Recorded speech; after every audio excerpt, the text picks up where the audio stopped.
Good evening, ladies and gentlemen out there in YouTube land. I am Deleted Scenes, human being, American and YouTuber Ronan. And I'd like to welcome you to tonight's special episode of Live from Sparkwood in 21. Tonight, we are going to be watching the classic David Lynch film, Blue Velvet. So please follow along with us on Cosme. The link will be at the top of the chat here on my channel anyway, very shortly. This show chronicles the 90s cult classic series, Twin Peaks, and its sequel series, The Return, and now has become a celebration of David Lynch's career in total. We have covered Eraserhead, The Elephant Man, Wild at Heart, Industrial Symphony No. 1, and tonight, as I said, Blue Velvet. I do want to say hello to some people who have joined us here in the chat. Channel member, friend of the channel, JPRPH1. FKC 2005, sometimes known as Tim, dropping a $1.45 super chat. The voice of Northern Oklahoma, the tired midnight blogger himself, Curtis Selby.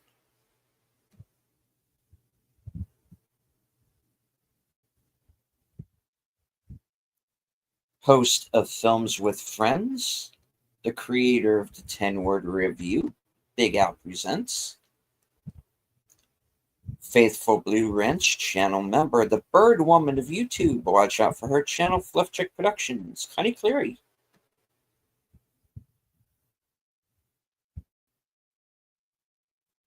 Friend of the channel, Lizzie Armstrong.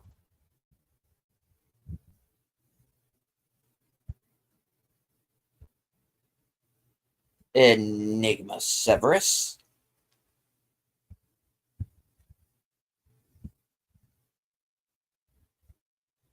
All right. I do want to bring out my esteemed panel of super fans. Last call, Troy Pacelli. Hello, hello. How are you doing? I look a little Muad'Dib today. Yes, you do. Natters Network. Good evening. And the Cosme link for your channel, Deleted, is in your chat. You just need to pin it. Yep. All right.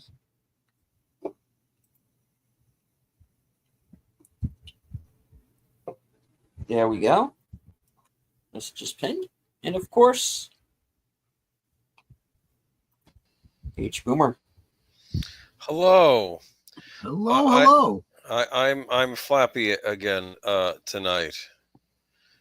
I don't know. Do you think that he may have had a role in Blue Velvet? I think he wrote the song. Oh, okay. The Bobby Vinton song? Okay, yes. Maybe. Bobby Vinton stole it from him. Okay. It's possible. It is possible. That's how he got in touch with Lynch to begin with. He said, "I'm going to sue you." And he says, "Wow, I really like your style, though. I'll let it go." That's how it started. Yeah. What I heard from what I hear. There you go. I wonder if he has a little cameo in this, huh? I'm going to keep an eye out for him. We'll have to watch. Yeah, we'll have to keep an eye out. I see a bird. You know who it is. Come on. Yeah.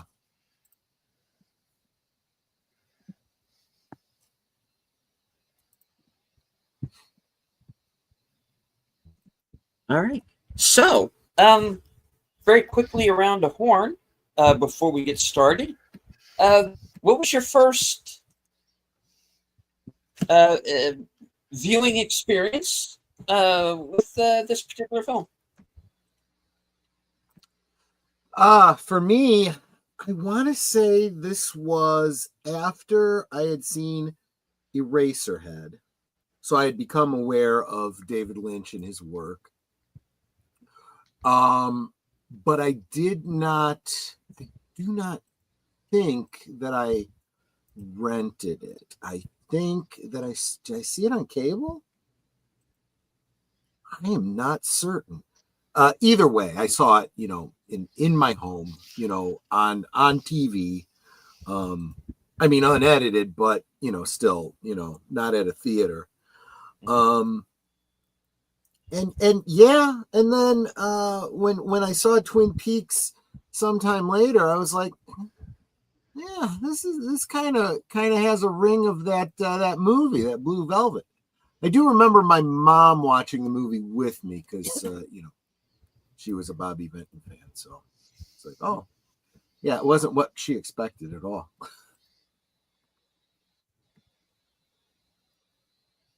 Well, I've been listening to Bobby Vinton since I was a kid. Yep. So Yeah, exactly. As far as the movie is concerned, though, I'm not sure if I ever saw it. I guess I'll find out. Oh, okay. Okay. Boomer, your first. Mm-hmm. Oh, your a long first time with the ago. film. Long time ago, VHS. I think it was after I had started watching the Twin Peaks, though I knew of this movie beforehand because this movie got a reputation around it. I think the critics lambasted it, didn't they, as when it came out? At the time, yes, very much so. I remember Dennis Hopper left an impression on me in this movie. Oh yes. No, I mean, it's funny. Troy would poo-poo me. I do own a copy, but it's a digital copy I got on Vudu. Well, just as long as you realize you don't actually own it. Well, just as long as I realize that I don't get chapter stops on the Blu-ray anyway. Yeah, that's true. Is that true on all David Lynch films? It may be. I think so. The ones he super oversees, yes. But, because I know that was also the case on Mulholland Drive. Yeah, which I do own a physical copy of that. But anyway. Yeah. But no, I mean it's an interesting one. Would you consider this a romantic movie? It's definitely got some romantic elements, yeah. It does, yeah. Yes.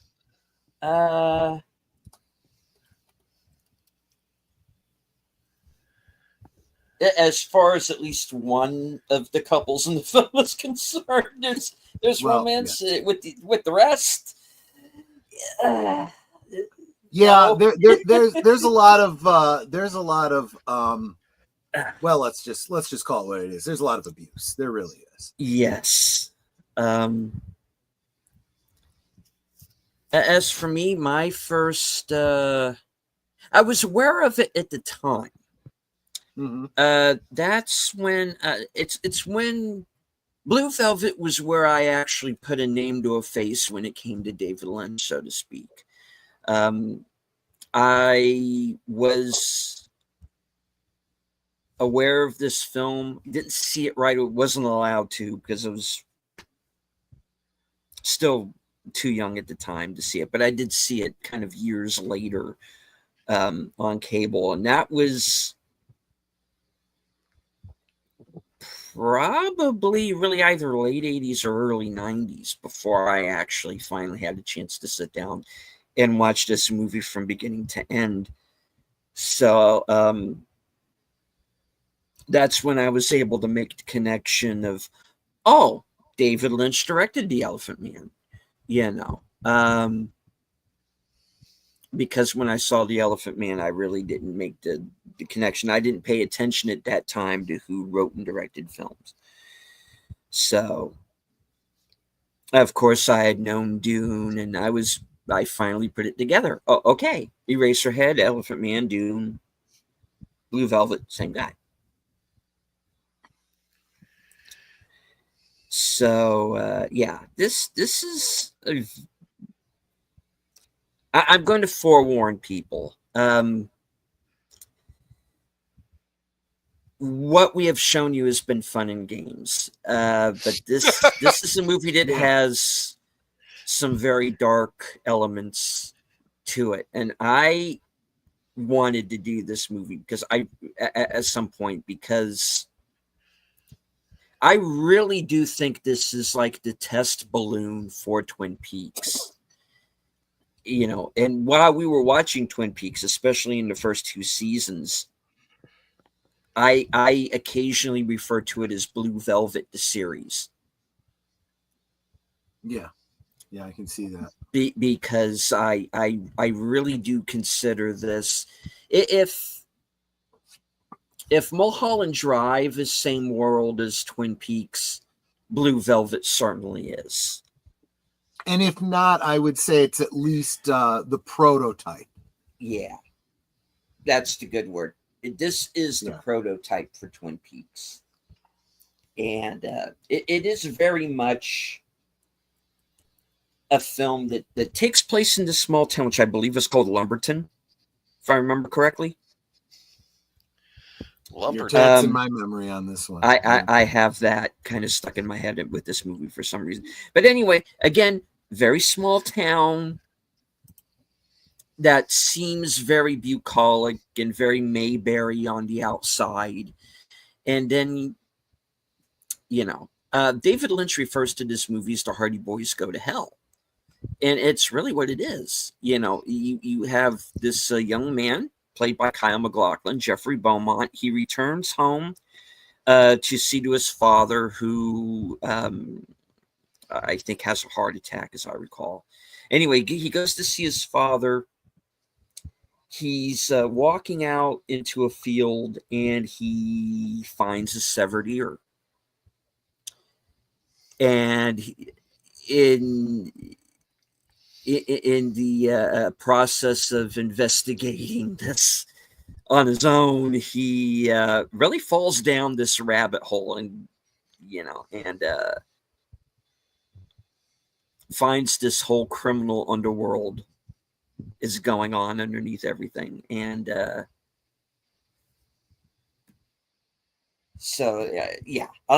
just use that as the jumping off point, folks. All right, so the Cosme link is at the top of the chat. If I can start with that first comment you wanted to look at, Slasher Fred said the line, "Where's the effing bourbon?" would later be used on Last Call. No, I'm sorry, the third Elm Street movie, and of course the film's composer to the music for this movie. Oh, I know. Okay. Let's see. I start a few other ones. Of course, I do want to thank the new members to my channel, Lester San Jose, the Skeptic Tank, and Outlaw Bill. There you go. Geek Flag with Nate Knows has joined us. A $2 super chat. Sorry, I just woke up. What did I miss? Haven't missed anything yet. We haven't got to the movie. Blue Velvet is almost like a dive into the harsh reality of seemingly picture-perfect suburban neighborhoods of the 50s. Indeed. All right. Breaking news. Oh, yeah. Flappy has reportedly checked into the Tweety Bird Rehab Center to kick his exotic bird seed habit. Exactly. That was very much a staple of David Lynch, though. This whole timeless quality to the films. You could say the same thing about Twin Peaks. I think we talked about this as we were doing the watches. It looks like it could be taking place in the 50s, but very clearly it's taking place in the present day, if only because of certain technology and references and so forth. And that is not unique to David Lynch, although I think David Lynch used that trope uniquely. But we see the same thing in the Donner Superman, in the Burton Batman. This use of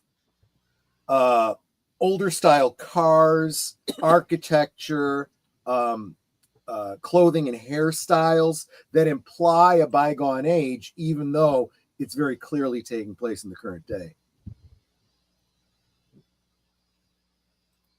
The year was from a man named Vincent Van Gogh. Yeah. $2. Thank you, Tim. All right. So we also has Brad Dourif playing one of Frank Booth's minions. It does. Yes. And he would later return for Dune. And again, you're going to see a lot of the Lynch troupe in this. Yes, very much so. All right. All right. Well, let's get to it. In 5, 4, 3, 2, 1, go. MGM. Yeah. Grr arg. Kitty. Yes. I posted a thing in the chat from my favorite Dennis Hopper movie, The River's Edge. Yes, good. With a young Keanu Reeves was in that. Yeah. Oh, wow. Very intense film. Yeah, I enjoy it a lot.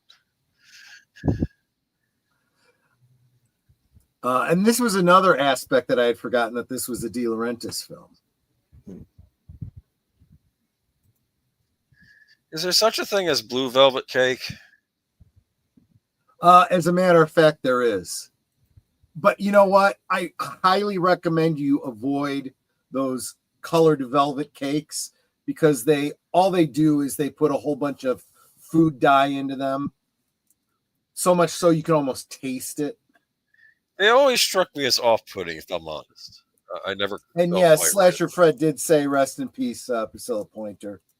Absolutely right. Tim said it's been a long week already. Yeah. Tell me about it. The feeling.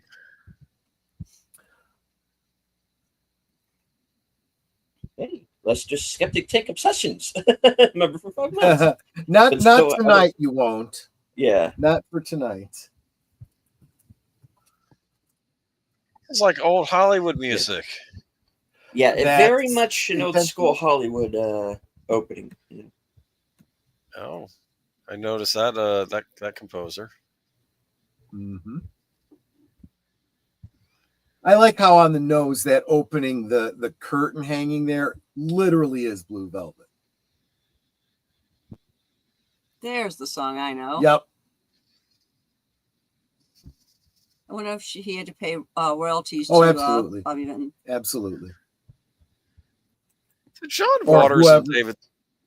Oh, huh? Go ahead. Guys, did John Waters and David Lynch ever cross paths? I have no idea why. I'm just curious, because he seemed to have that kind of stuck in the 50s sensibility too, in some ways. Oh, Like, sure. Yeah. And it probably wasn't Bobby Vinton. It was probably whatever record company owns the song. Crossing guard, very Yep. important. Now remind me, she was Amy Irving's mother, right? Oh, you might be right. I don't recall. Oh God, yeah, I remember that. Yeah. So annoying. Yeah, and the fittings were never right. Ugh. Did he just hit himself with the hose? I think he's having a heart attack. Because he grabbed his neck. Yeah, the neck thing doesn't help either. Okay. Right.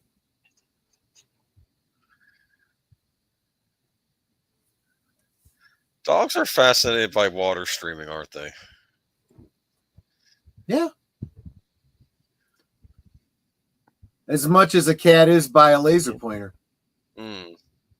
And of course, this is your first inkling that all is not well Right. in this little town. Well, I mean, the fact that the guy just had a heart attack kind of was my first indication, but this indication that there's something else beyond that going on. Ew, bugs. Ew. Welcome to Twin Peaks. Lumberton. Logs, logs, logs. What rolls downstairs in loner in pairs rolls over your neighbor's dog. It fits on your back and is great for a snack. It's log, log, log. Uh-huh. It would have been funny if like the Lumberton football team had been a rival of the Twin Peaks football team, right? Oh yeah, right. That's something he could have totally done too.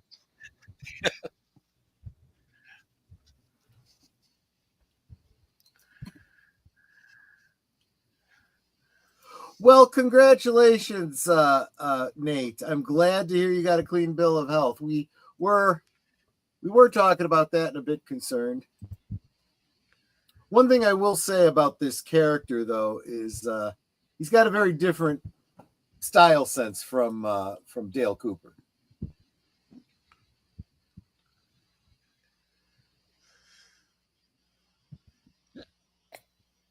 Oh, Jeffrey.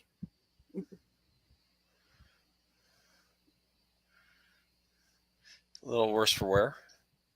Yeah. I said he's kind of in traction, so that tells me he hurt his neck. Yeah.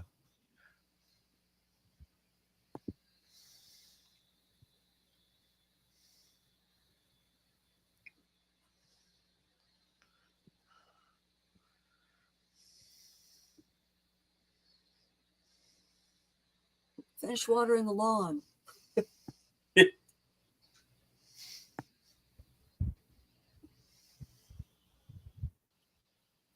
Yeah.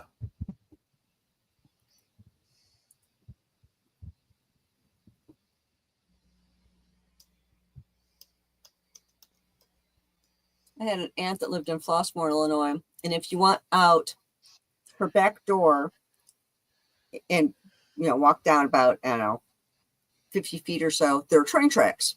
Mm-hmm. But there was a spot next to train tracks where you can walk along the whole back of everyone's houses to get to a main road, is like maybe a mile or so, which would then lead to town. And that's what it looked like. All that. There's an ear. Yes. So he's throwing the stone, presumably trying to hit the bottle. I wonder if he practiced that same kind of Buddhism that Dale Cooper did. Do you think people walked out as soon as they saw the ear? Probably not. I mean, this was 86. We were pretty used to some pretty gnarly stuff in movies. I heard people did not like that ear. Was that his dad's ear? No. Oh, that's somebody else's. No, it was somebody else's, and he's got no idea what it's all so about. Now he's playing, Agent Cooper. Kind of find out whose ear it belongs to. You're getting exactly why Deleted said it was like a prototype for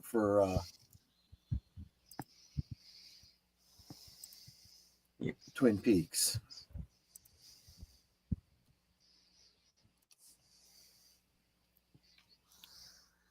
Really, Colin McLaughlin, aside from his hair going gray, he hasn't really changed much as he got older. No.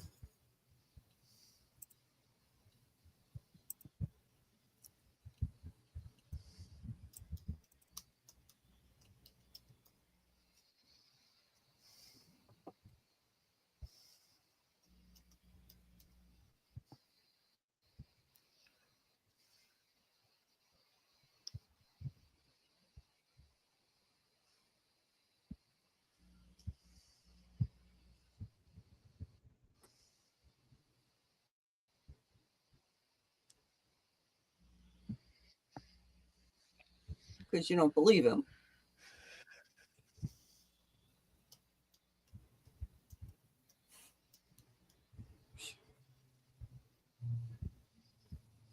Well, there's not much we can make out of it. It's pretty deteriorated. But we can mount it on a piece of wood for you.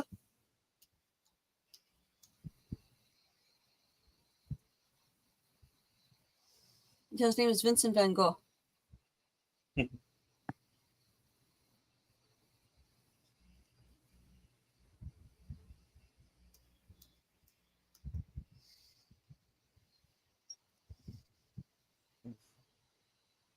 Considering how hairy it is, I'm going to say it was a guy's ear.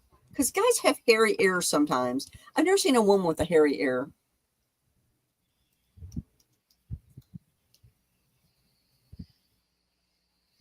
That was hairy never, huh? ear, not dairy ear. Tim says, Twin Peaks, the early years. In this case, Twin Peaks, the early ears. Yes.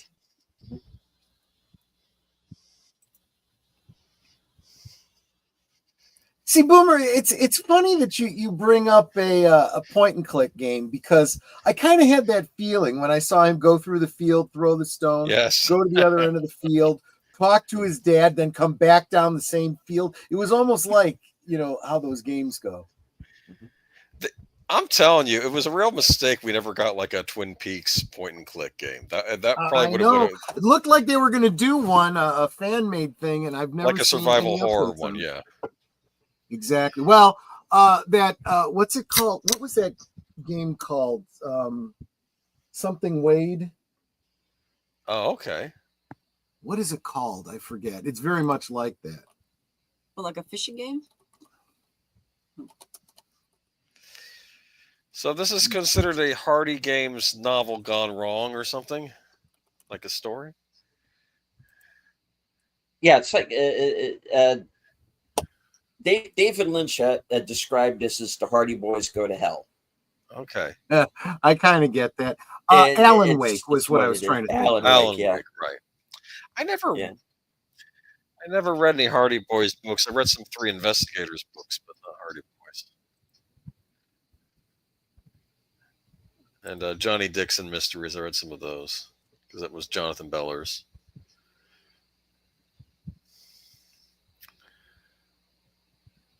Yeah, nice? I was thinking the same thing, Nate. By picking it up, you disturb what could potentially be a crime scene.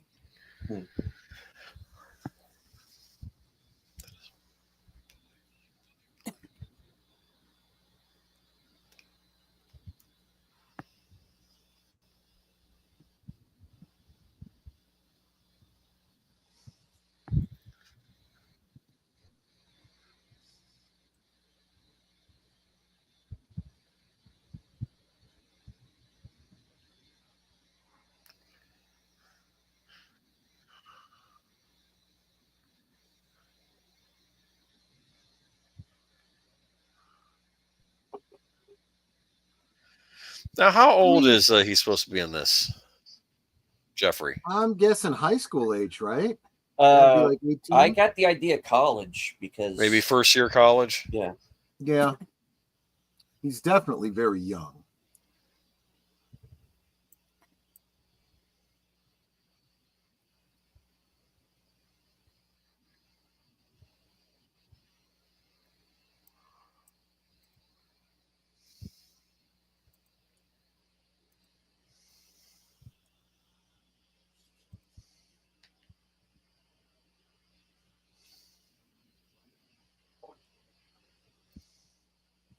Can't talk about that man's police business.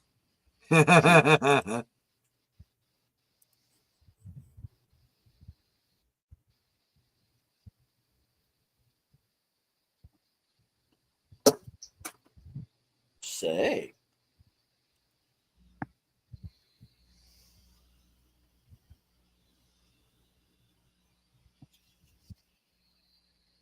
Oh, yeah, he did say he was back from college. Good point, Nate.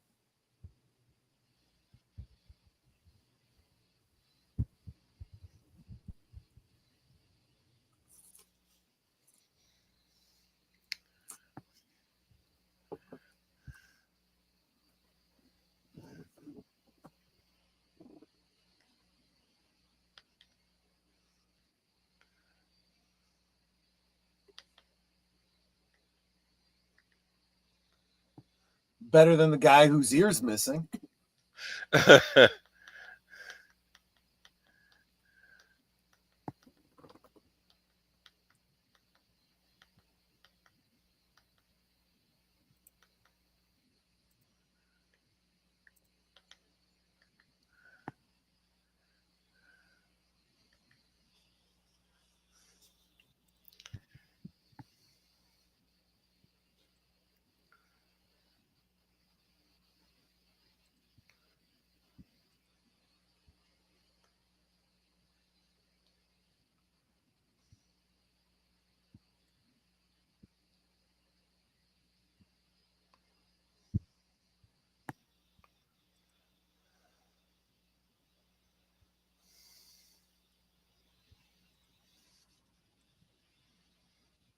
Mm-mm.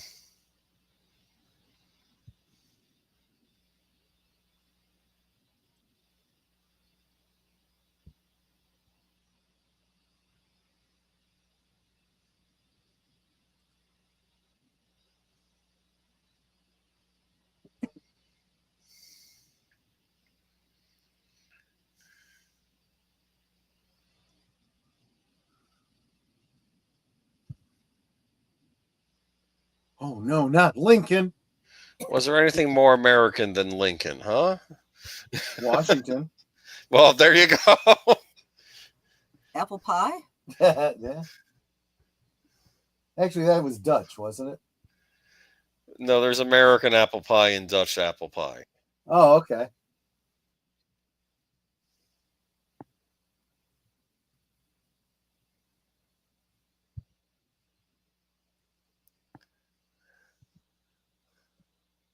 So what he's saying is he has no friends. Uh,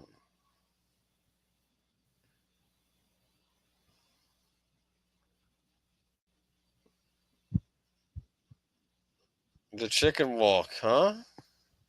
I mean, he's not wrong. That's exactly what it was.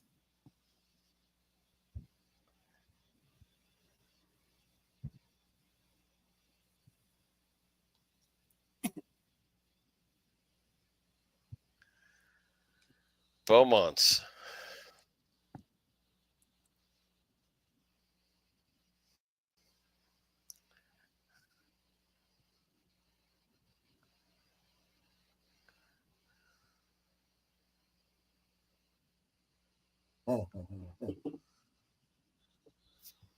It's obvious.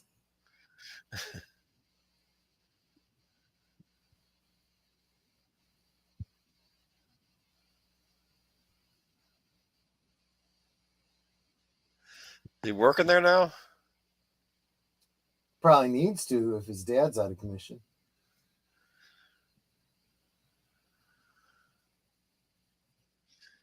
Why am I thinking of Greece right about now, huh?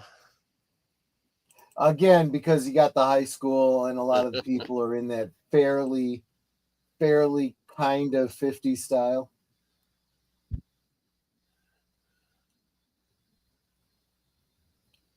Is she He's being driving funny? up She an hears old bits and style. pieces and she hears things. Yeah.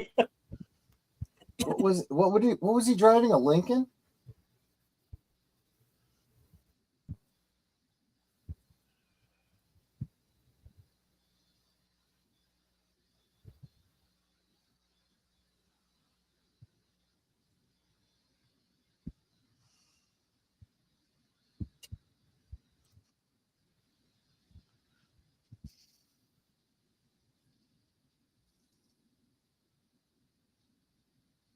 Okay, if you're not getting major Twin Peak vibes right now, between the music, the logger driving by, the diner. What is that he's eating? Is that a turkey sandwich?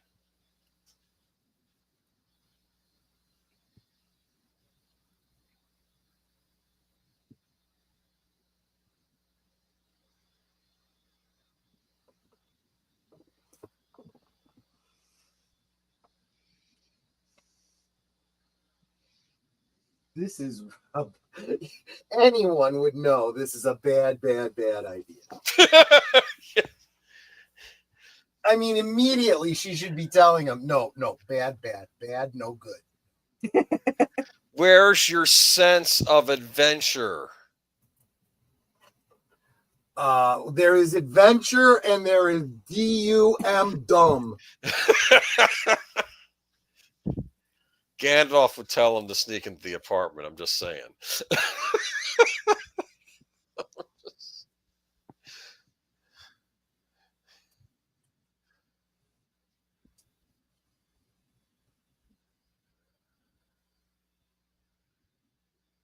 He really has thought this through, hasn't he? Yeah, a little too much.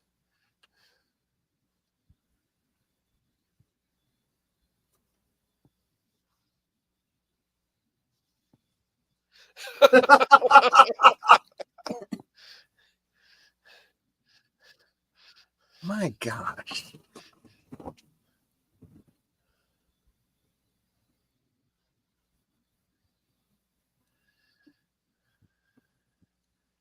It's not weird at all. It's not dangerous at all. Does he have an earring? I think so. Well, to be fair, I think men during that time, I mean, this when it was made, some would wear an earring in one of the ears, I think, right? Yeah, oh yeah. Depending on the ear would, well, never mind. Well, yeah. Yeah. One was an indicator of something, one was an indicator of something else. Yes, okay.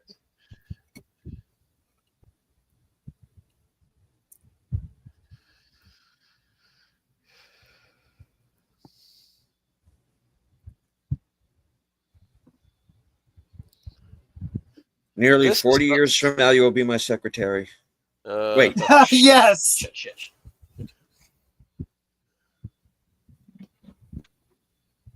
And we'll be practicing tantric magic to travel between worlds. Why isn't he asking her to the sock hop and they could practice dancing instead, huh? Oh. Because the story has to happen.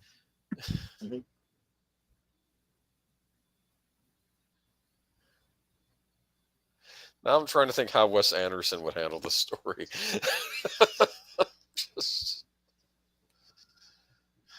Well, every take would be done in one, and they would all be in doll houses. There you go. Actually, I will say there is a clip of this movie in the movie The Squid and the Whale. Mm-hmm. Okay. Where the young Jesse Eisenberg wants to take his girlfriend out to a movie, and the dad says, "I'll tag along." He says, "We're going to see Short Circuit." And then he says, "Well, I hear Blue Velvet's quite interesting," and they go to see Blue Velvet instead. And it's the scene with, Lord! Oh my God! Still in high school, he's making them watch this movie. It's just, Yikes! Yeah, and they show the scene later on with.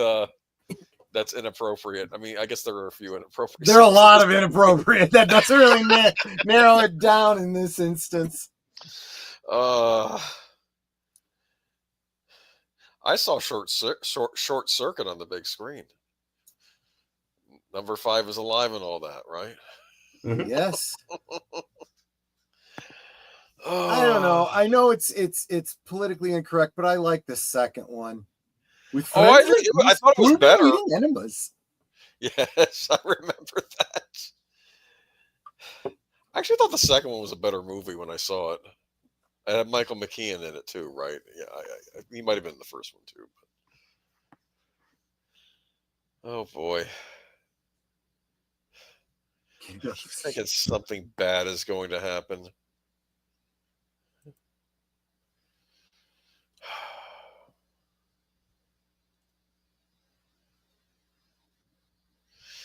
Is the number 710 of any significance? Possibly.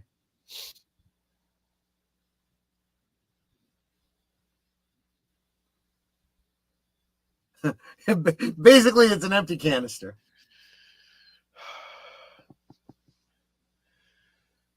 I love that TV. Yeah.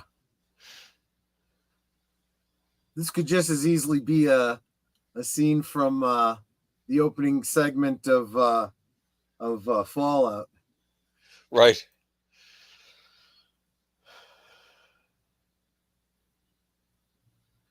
That is a 1950s apartment, isn't it? Yes, it absolutely is, especially the color of the carpeting. What is that, the stove? No dishwasher. You have to hit the very stove. old style. Yeah, very old style stove. Yep.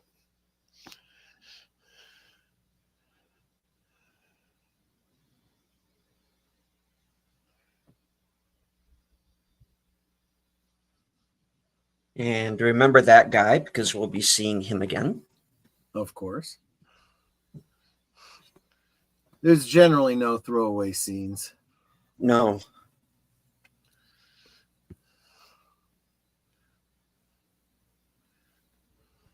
Yeah, this is a fairly straightforward narrative, this film. Yeah. Yeah, it's a little creepy. This I'm just creeped out already. And I don't know.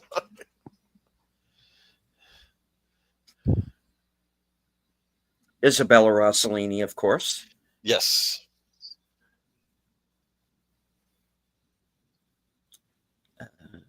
Just got nominated for her first Oscar last year. Yes, I think. Conclave. Right. Interesting film. Thomas Harris wrote that, right?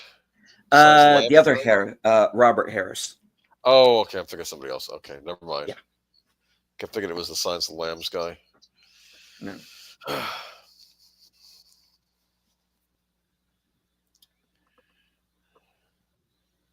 At least he's a gentleman.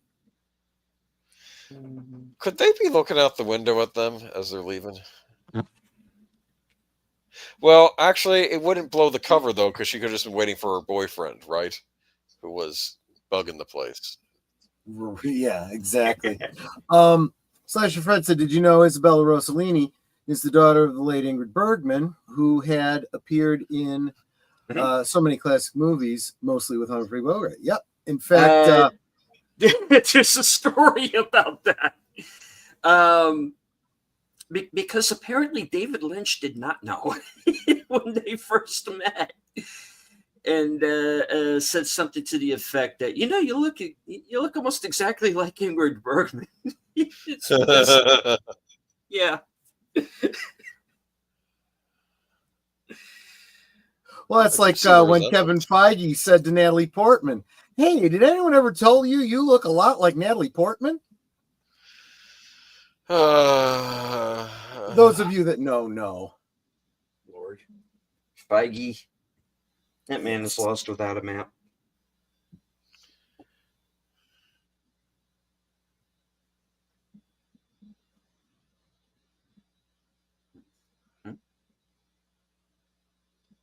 What?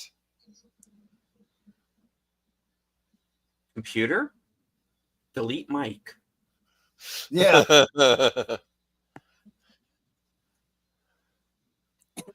Mike's going out with Bobby tonight anyway. Basically, yeah.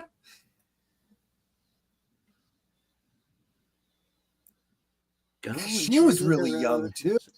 Yeah. Well, she's supposed to be in high She doesn't school. look anything like Admiral Blue Hair. No, in real life, when I saw her on the red carpet, she looked nothing like Admiral Purple, whatever her hair was. Yeah, no, I know. Yeah, they uglied everybody up for that movie. They uglied up Oscar Isaac. Well, everyone except for Ray Palpatine. Yeah, everyone else was just did not look good in that movie. It's like reverse makeup was done on them. It was weird. It's just because I saw her on the red carpet for Last Jedi. She looked great. Laura Dern looked great. So is that Rolling Rock? Might have been. Hold on. I just think that's interesting. Underrated 80s thriller called Black Widow had nothing to do with superheroes. Yeah. It's actually not a bad movie. Yeah, he's not in it very long, but yeah. Oh, Bud used to be the king of beers, now it's the queen.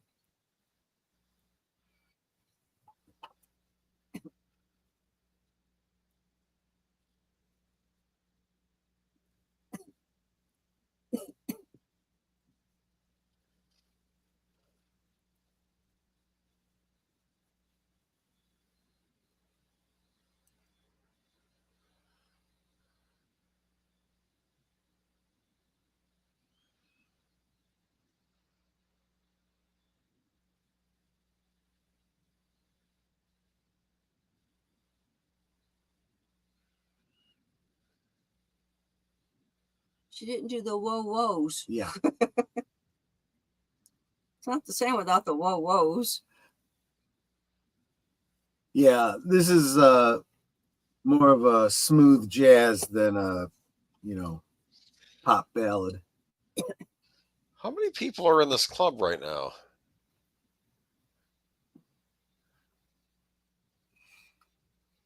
Well, at this moment, you should only be aware of yourself and the person on stage.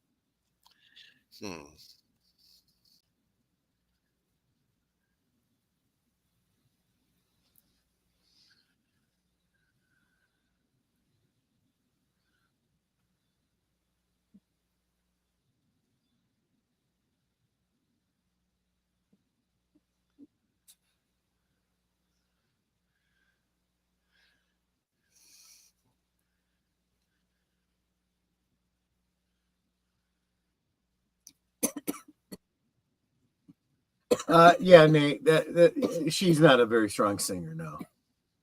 Oh, it was Heineken? Okay, I'll take your word on that. Oh. I mean, Nate would know. He works for a distributor. But we are still beating the snot out of anyone who orders a Zima, right? Where are we on that? Okay. I like to use Zimas for mixers. What about Smirnoff? You like Smirnoff? Oh, sure. Yeah. Back in the day, my friends used to call them Smurfs. Smurf. You got a Smurf. Yes. Yeah, Yakov Smirnoff. That was an Never happened. upscale. Oh, They Yakov do make Smirnoff? Zima in Japan, Yeah. Nate. Or at least they did until very recently. I don't know if they still do. I'll say this: he does not seem like Agent Cooper at all. At least not looks wise. He's very different in this. Yes.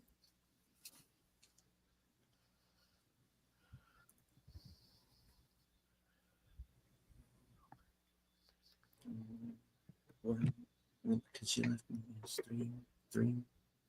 Sorry. Violent Femmes? I panicked. Okay. See, I would have answered that differently. I don't know if you're a detective or a pervert. I would have said, well, the two aren't mutually exclusive. Oh, that will be very much the question before this is over. Yes, you're absolutely right.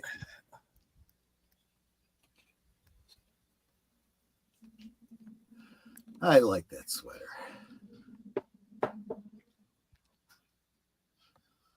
Zima was popular because of its taste. It got popular because it glowed in black light. I did not know that.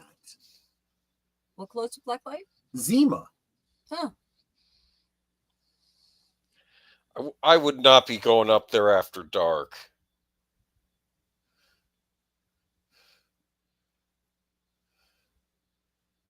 Look at those halls. This is not good. That's because we get loked after dark. Nate, was there quinine in it? That would explain it.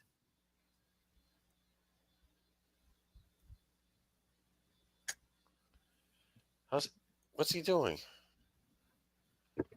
He's trying to sneak in. Where did he get the keys from? He stole the key when he was spraying. Oh, that was what he took from under the sink. Right. Okay, all right. He's breaking in and entering. Well, technically, No, he's not really breaking. Yeah, he unlocked the door. Nothing was broken. But he is legally trespassing. yes. Sure. Yes. Yeah.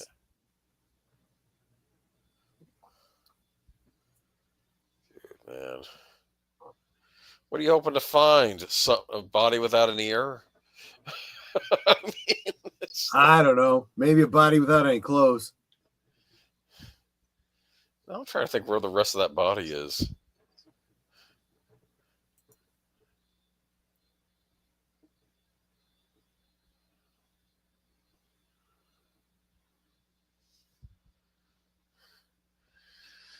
Oh, quick. Better ring him up on the cell phone. Oh, wait. Because, only Gordon Gekko had a cell phone at this time, right? Possibly. 86, yeah. What's he doing? He is unhydrating. Yeah. He wasn't unhydrating into a plant, was he? Well, Oh, it does look like that, doesn't it? Gee, okay, yeah, because I'm like, don't do that. He doesn't hear it because he flushed.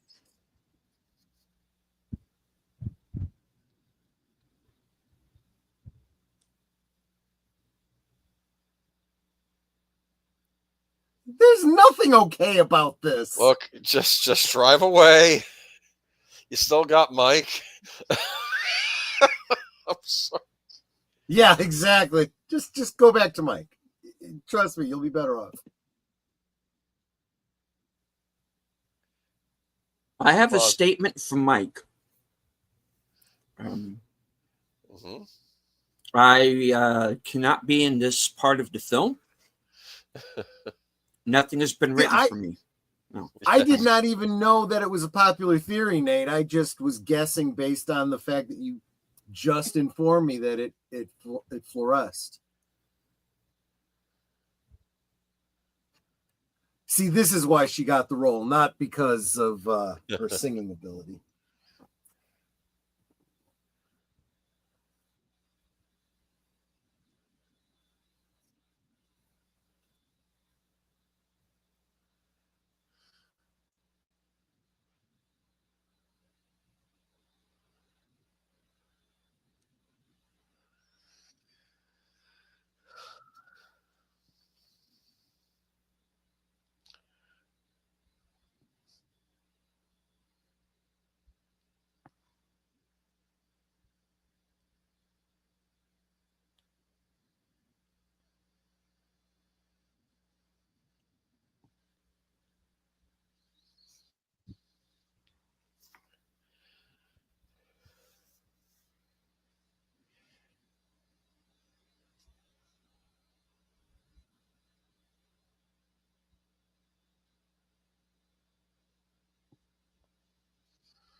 Oof.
Blue Velvet. Yes, as a matter of fact. This...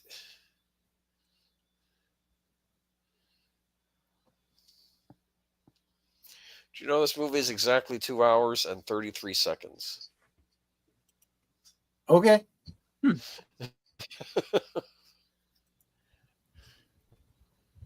know something's up. Yep.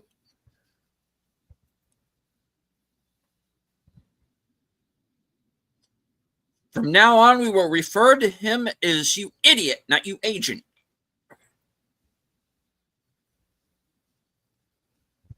Do it.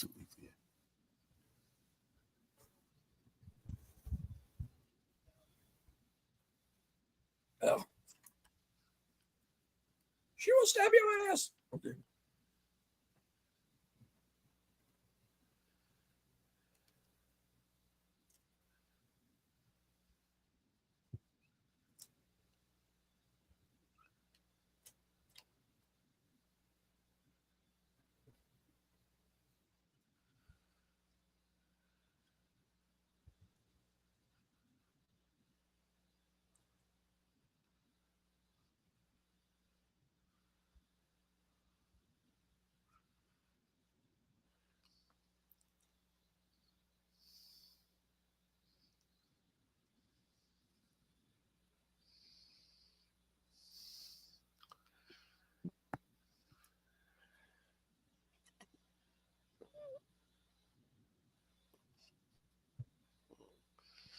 Uh-oh.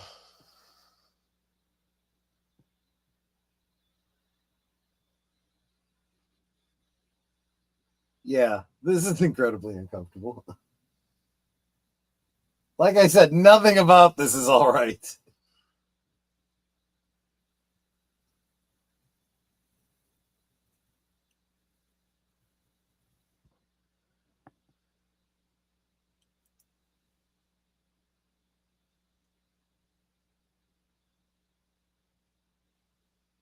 Yeah, not so much with that knife out. He already got nicked once. Yeah, right?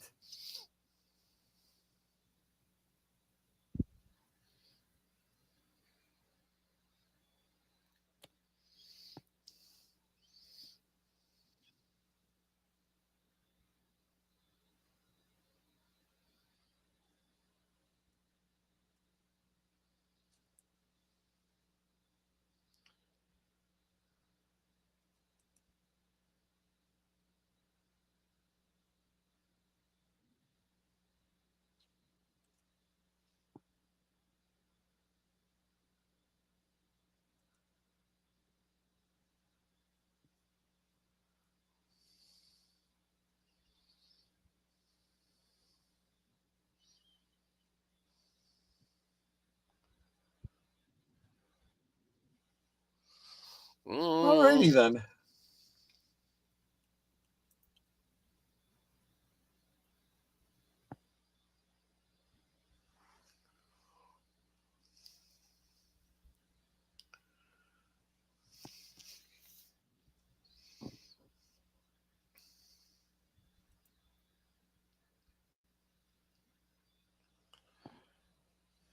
I hope you don't expect me to perform with this knife. I know, right? Talk about under pressure. Oh, you're absolutely right, Nate. No doubt about that.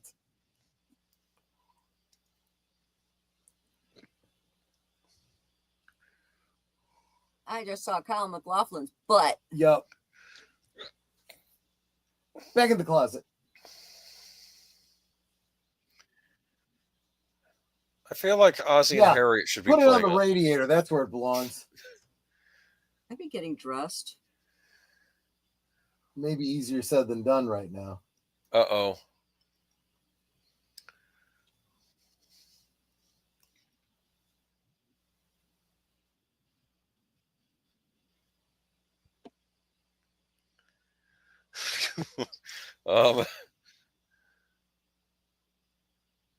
Now I want a bourbon.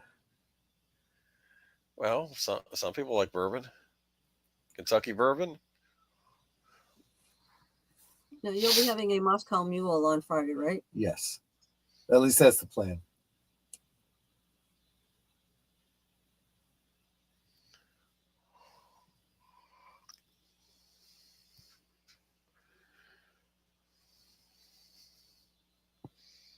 So here's my take on all this. We're seeing some insight into the abusive situation she's in, right? Where she's kind of forced to perform this way for this perv. Perv. Yes. And for a little bit there, we saw her treating Jeffrey the same way. Like she was trying to see what it's like to be on the other side.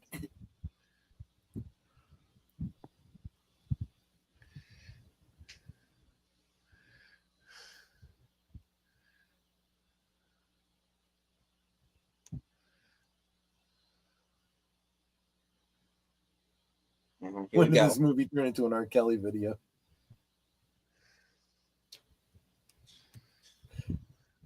Nitrous, right? Yeah. Is that healthy? No. No, it's not. I mean, nitrous in and of itself isn't poisonous or anything, but it's, oh God, it's asphyxiating. I know, right?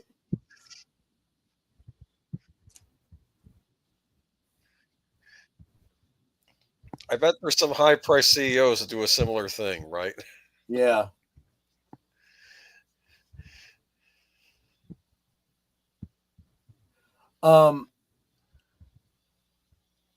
It's a kind of auto asphyxiation, is what it is.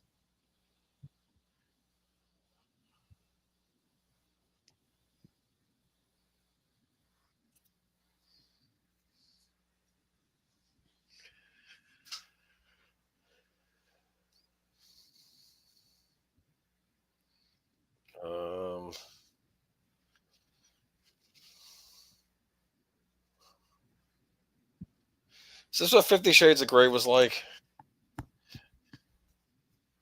I don't think so. Okay. I hope not. Scissors. He's the ear cutter, right? Well, Yeah.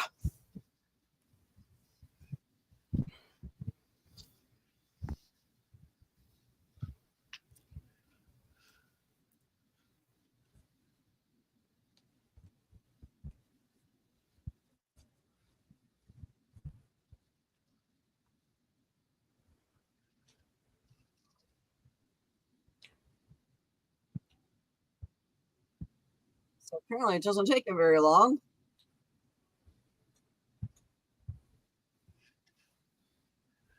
Well, it's not about what she wants, right? yeah. And what he wants is just some weird crap.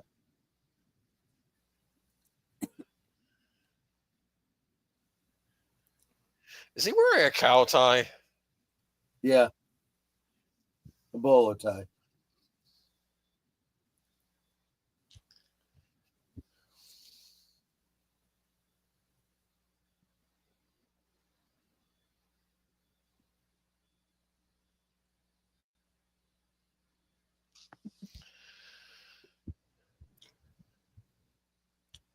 Bob would look at Frank and go, "Yeah, I got nothing." Yeah, yeah. That line when he puts out the light and says, "Now it's dark."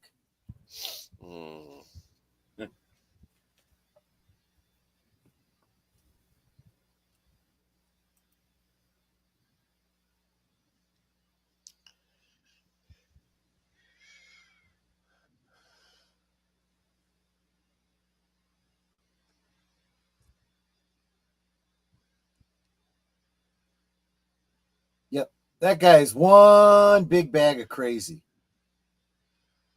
They put his boxers on.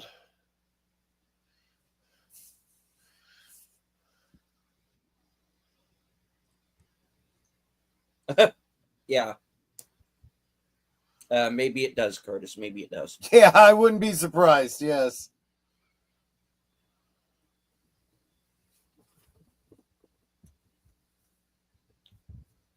Yes. Yeah. Yes, you're right. Yeah, there have been a few of those now. Used to be on Bravo, and Shudder did the last one.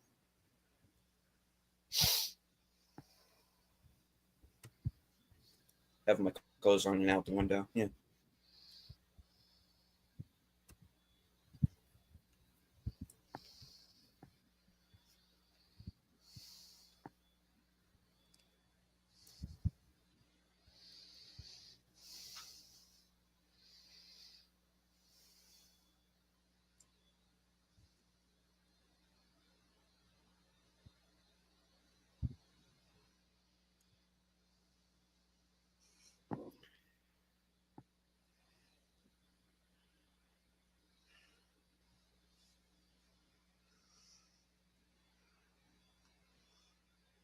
I mean, I don't know. You're kind of confusing.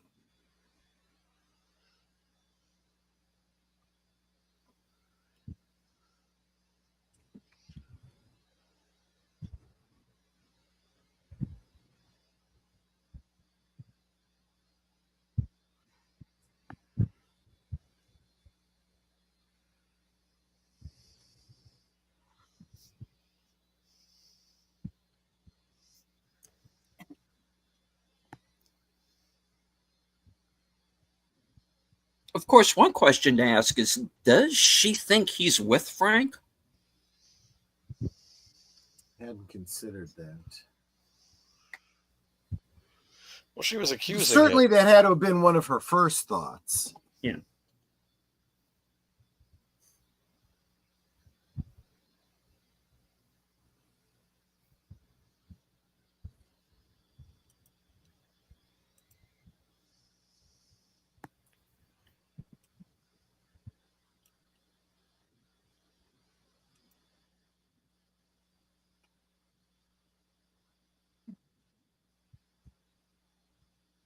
One more time.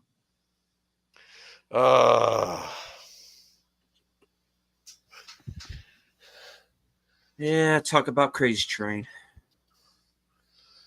What's the number one rule? Never dip your wick in crazy. Get out. You're referring to Isabella Rossellini here, or Britney Spears? Yeah. Well, Oh. Yeah, yes, yeah. I mean, now that you bring it up, both. Yeah. Brad Dourif, Kyle MacLachlan, and Francis Bay were on a few episodes of Tales from the Crypt. Mm-hmm. MacLachlan appeared in the episode Carrion Death. Yeah. Where he played a fugitive on the run. Yeah. During one of those Yeah. Go ahead. I was going to say, during one of those Universal Halloween Horror Nights shows, the Bill and Ted show, one year Britney Spears was the villain, and they did her with the shaved head and everything. You know? Oh boy! Oh my gosh! I think they had her acting like Gollum too, or something like one scene. Those shows are meant for rowdy adults at night. Okay, those are the Bill and Ted shows. Certificate. Oh, she's married. Yep. Yeah. You just figured that out. Well, I mean, if he'd been thinking it through, he could have guessed it from the phone conversation.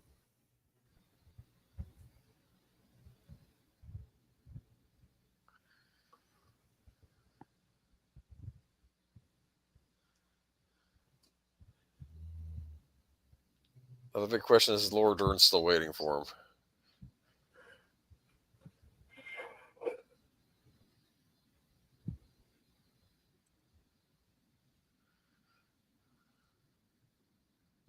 And now he sees the cowboy. Yeah.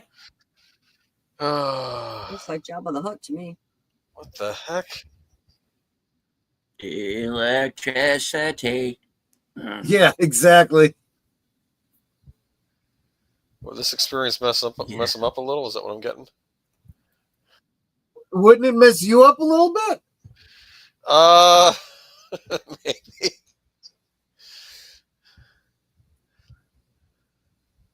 The heck is that?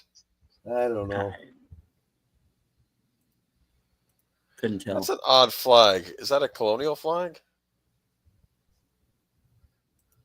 Don't know. I'd have to see.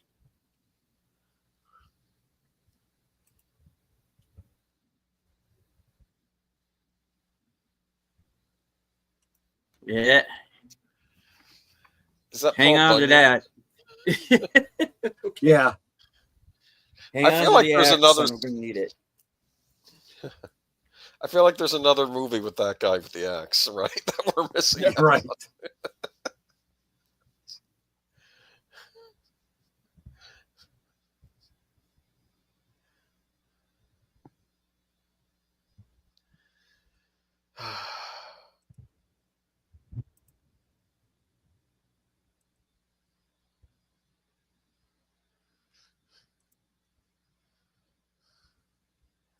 Is that a church?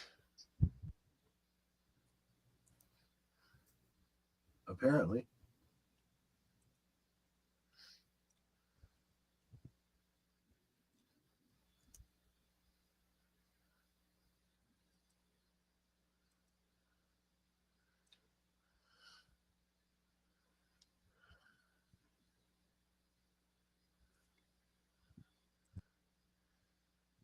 It's a nice dress she's wearing.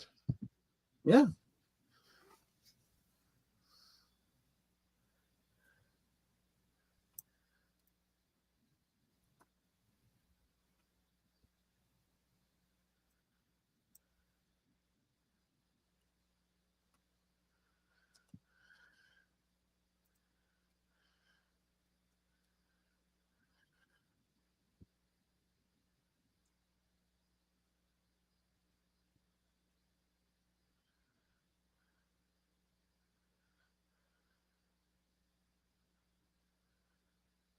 Very disturbed man. Yeah.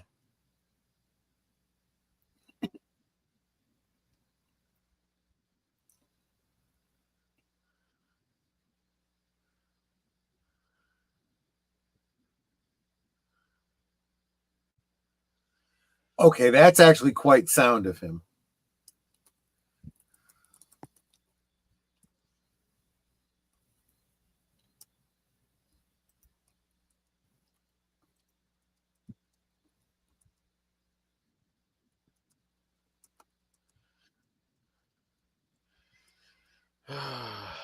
Can't have good without evil, light without dark. There you go.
Hey, where's the cut that was on his face?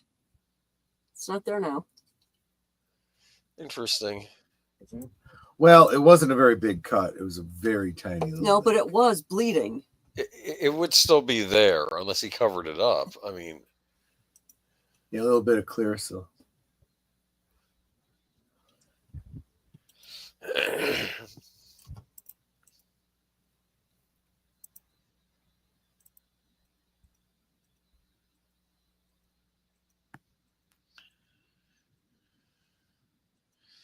is that what that's supposed to represent? They're like on hallowed ground talking about this stuff? Maybe. Like that's a safe place? This is not a safe place? No.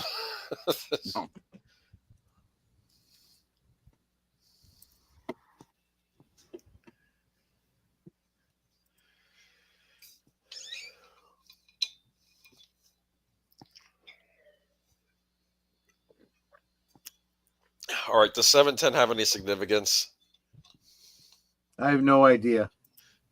Is it like a Bible verse, like chapter 7, verse 10 of something?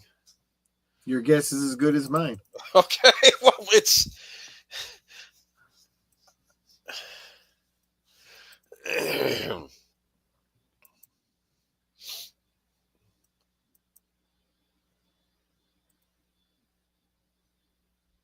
Yes, it is. Yes, it absolutely is. Somebody breaks into your house, peeps on you, and you like them. Yeah.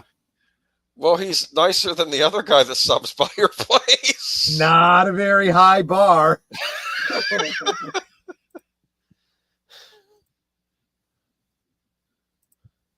That's creepy. I don't know. That curtain freaked me out. I don't know why. Okay.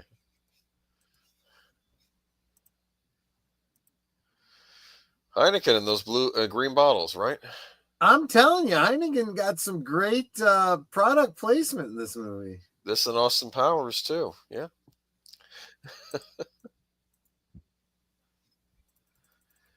Now, if this was a working man's pub, it would have been Schlitz, right?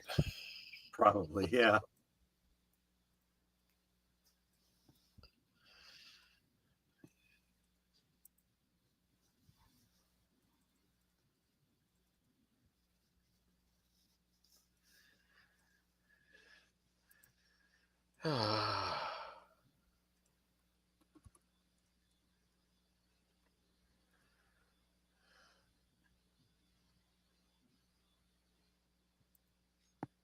She's supposed to be French.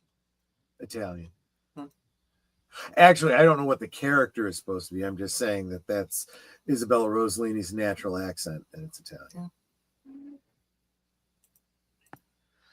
Oh.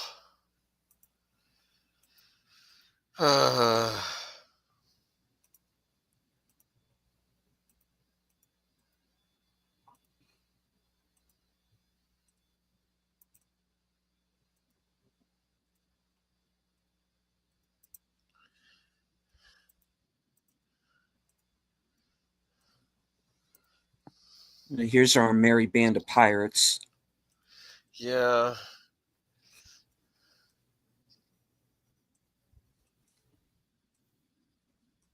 He's gonna follow them? I guess so. In for a penny, in for a pound, I guess.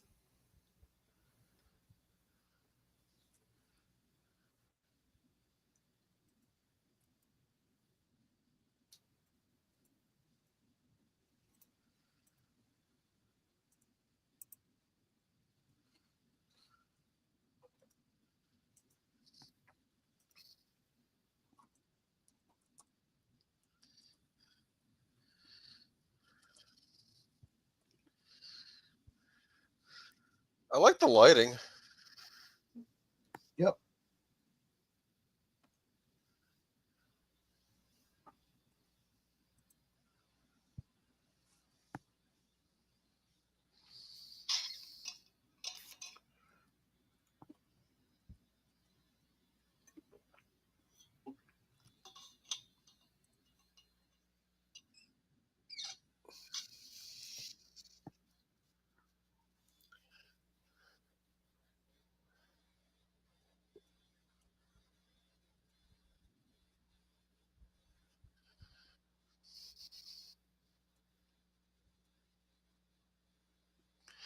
Oh no.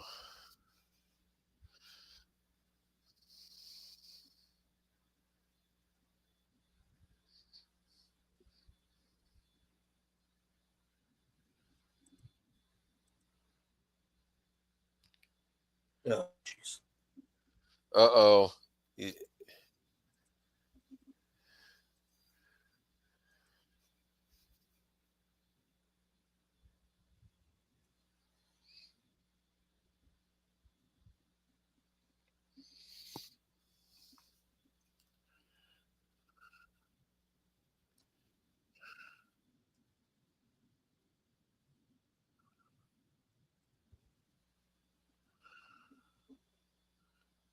What is he eating? Oh, those are fries.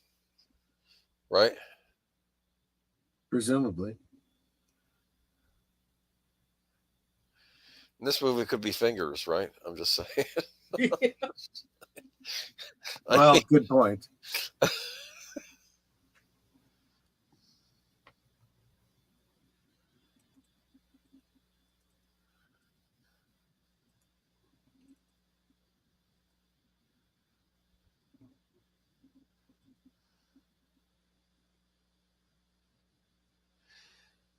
Is that a camera inside a donut box?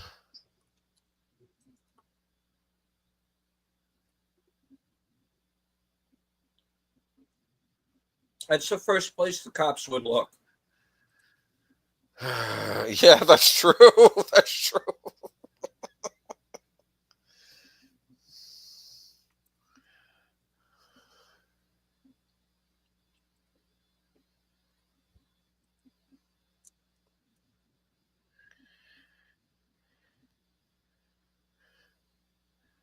What? That's an impractical camera setup.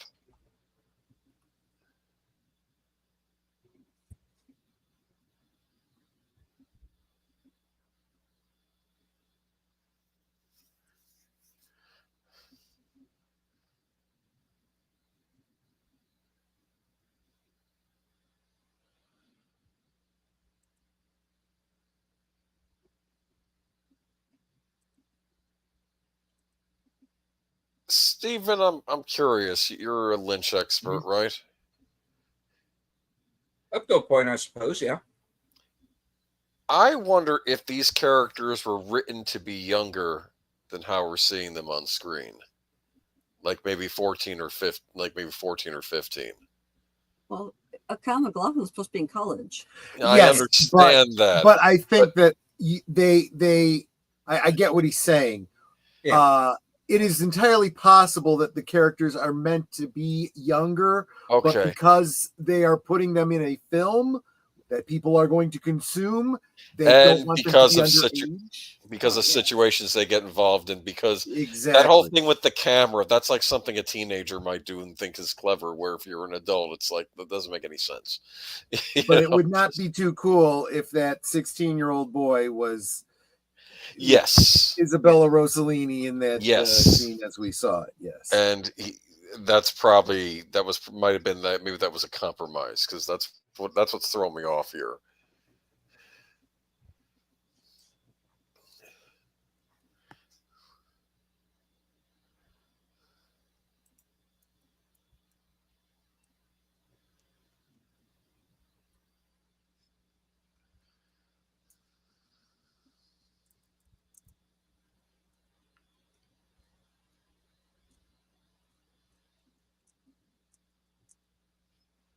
Yeah, it's all your fault. How did she get him into this? I must have missed something. You could make that argument because of the way it all started, but I think that's overstating it. I think his dad's in this weird state and he's looking for something to distract himself. That's what I think is going on here. Right? That's possibly partly true, yeah.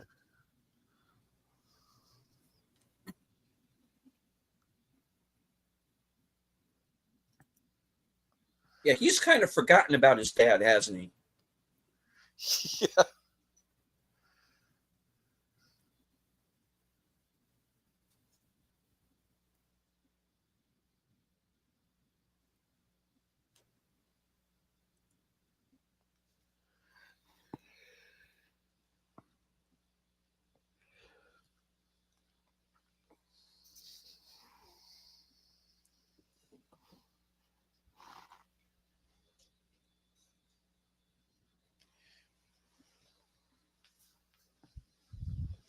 Yes, no.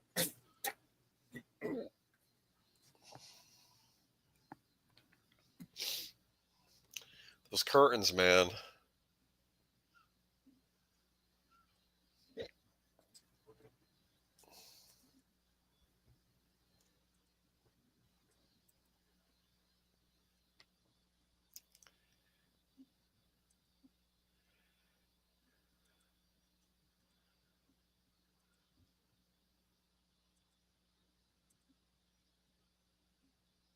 Well, I was in that Sex and the City show, if that counts.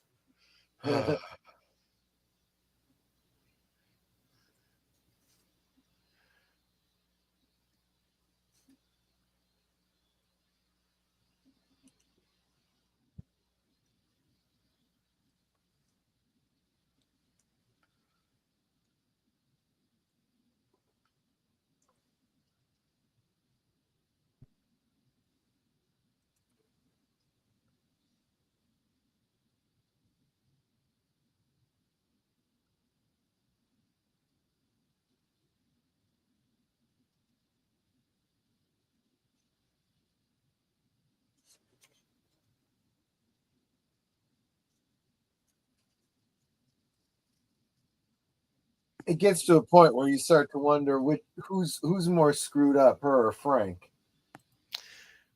Yeah.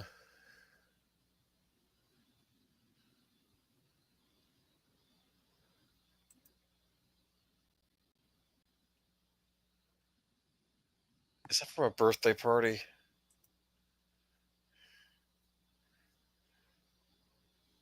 Perhaps. Or some kind of celebration.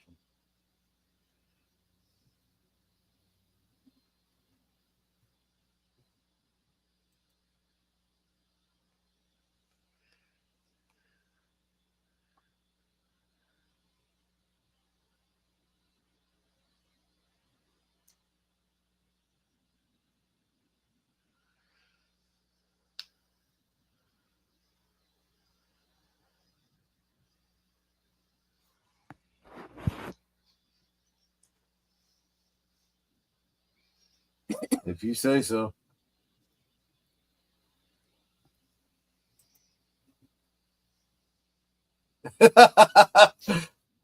Nate says she's about 150 pounds of crazy.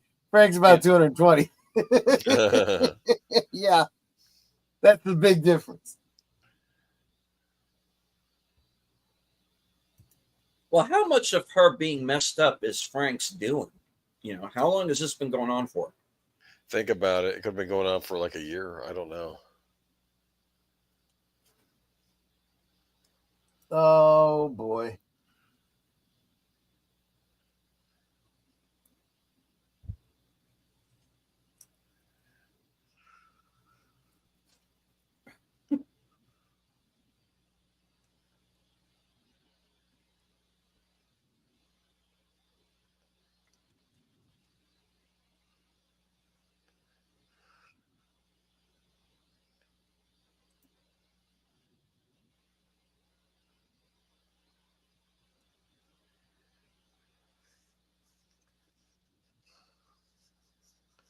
Okay.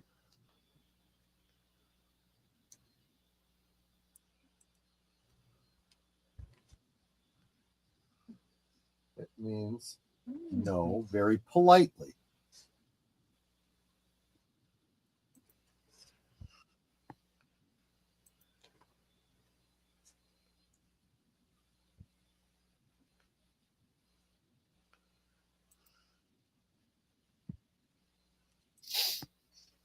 And did you see Jack Nance in the back there? Mm-hmm. You put a fish in the percolator? Yeah, probably.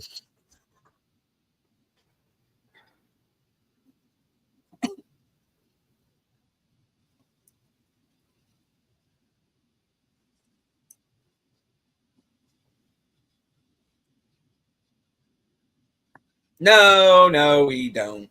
Who's Ben? You'll see.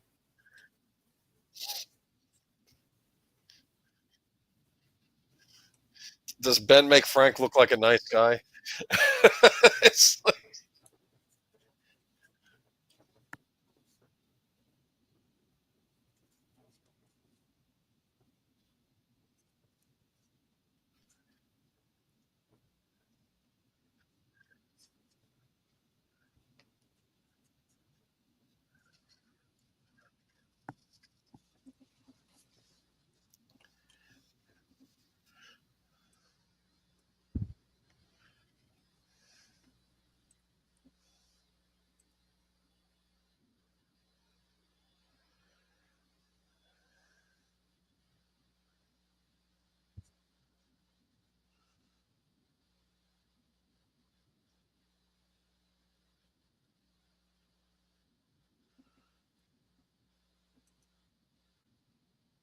Then why'd you ask? Right?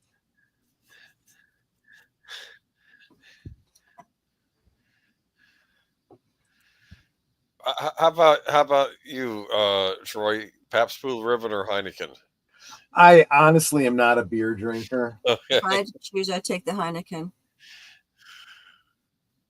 Yeah, probably.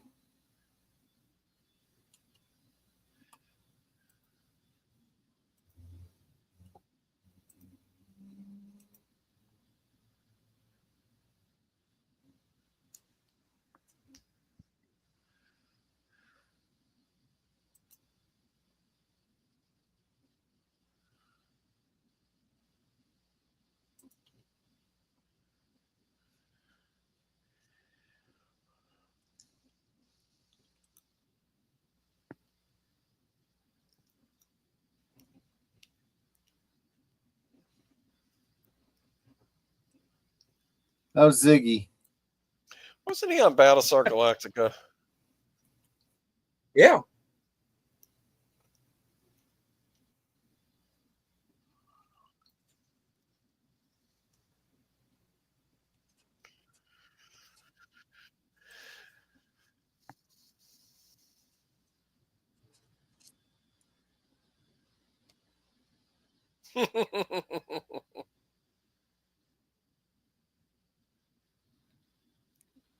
All right, then.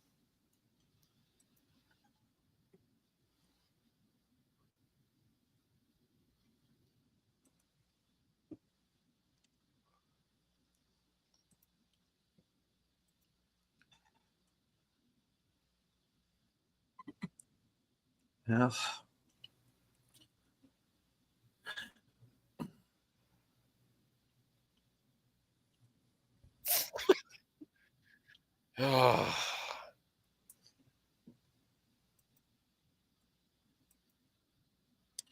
all right, if everybody starts firing right now, what's the breakage? Well,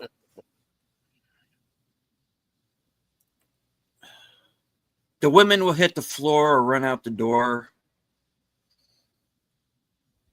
The Mickey Rourke wannabe will still be standing there because he's a nobody character, so he's gone.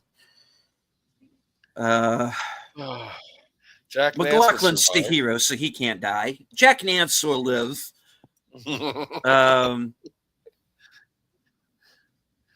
by the way, Stockwell won't Curtis- go down. He'll just hang there like a bat.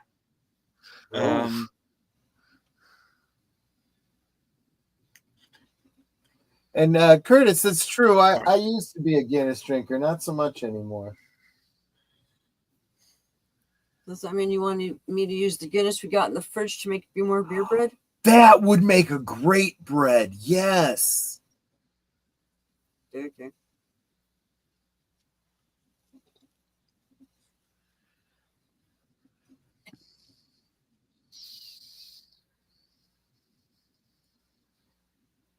He was working on this for 13 years. Wow. But he does kind of look like Mickey Rourke.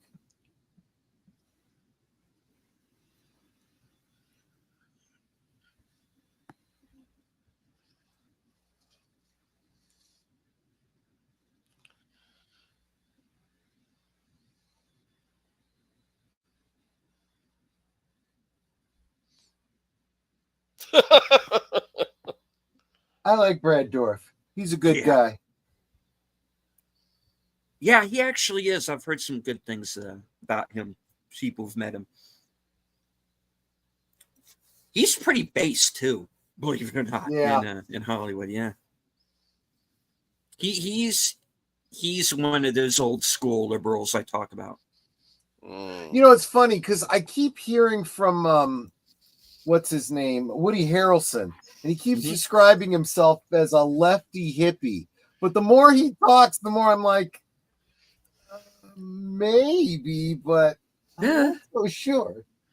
No. I think you're more libertarian than you realize there, Woody. Yeah. I've actually been on a couple of panels with Brad Dourif's son. That kid's a dead frickin' ringer for him. Yeah.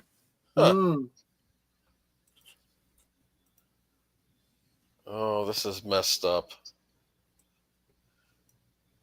This is messed up.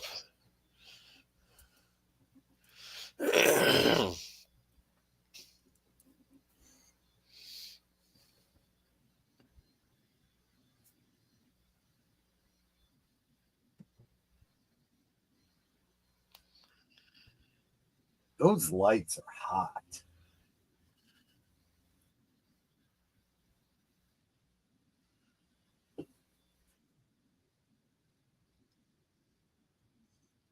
Is he really shooting that? No. No. I didn't think so. Why do I want to bet that cigarette holder is gold plated? Yeah, could be.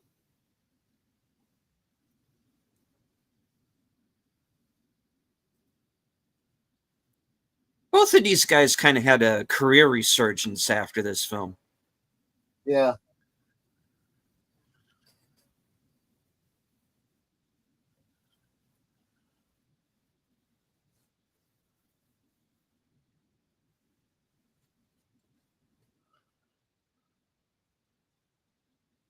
I was saying earlier today that I picked up this book, Always Music in the Air, The Sounds of Twin Peaks. It's a pretty dense book. It's going to take me a while to get through, but I think we are going to eventually have to talk about the music of Twin Peaks and David Lynch's use of music.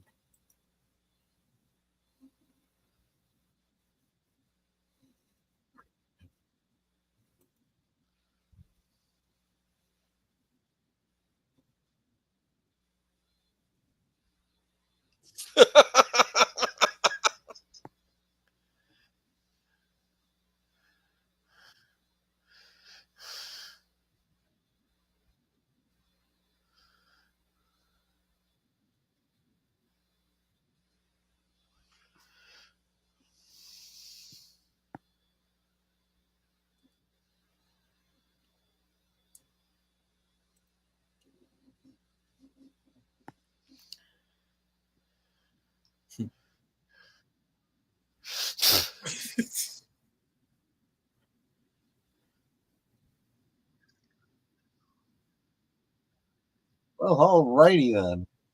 I don't know if you saw it, Ruby, who gave you a membership for Clifton D. Oh, thank you so much, Ruby Hoof. Super appreciate that.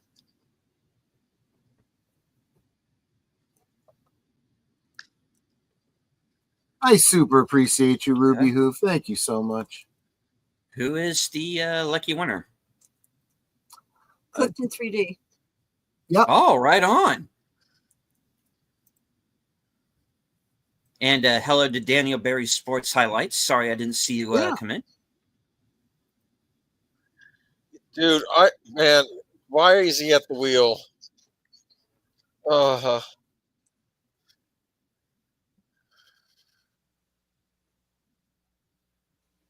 he knows where they're going.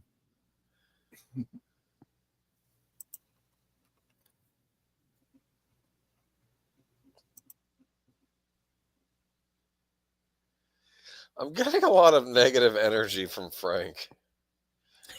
Yeah. Well, especially because the camera angle that they shoot him at in this has him looking right at you. Right. Yes. I'm just.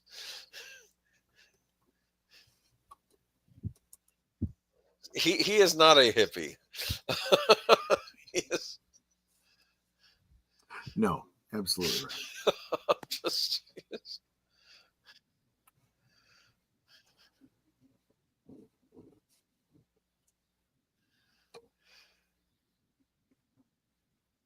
Oh my goodness.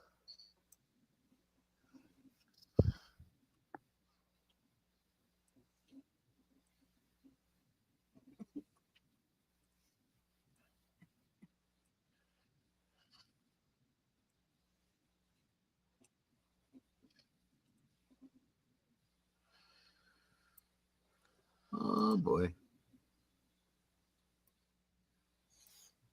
Ooh!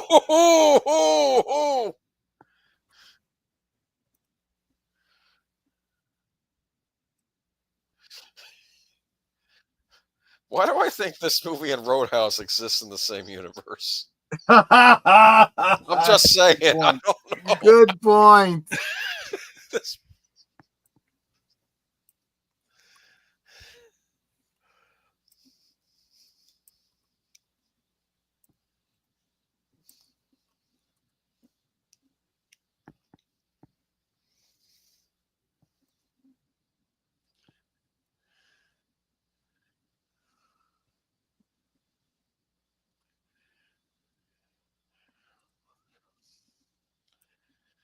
What does Paul get out of all of this? You know? No idea. Like, why are people hanging out with Frank to begin with? Well, I know why the Brad Dourif is.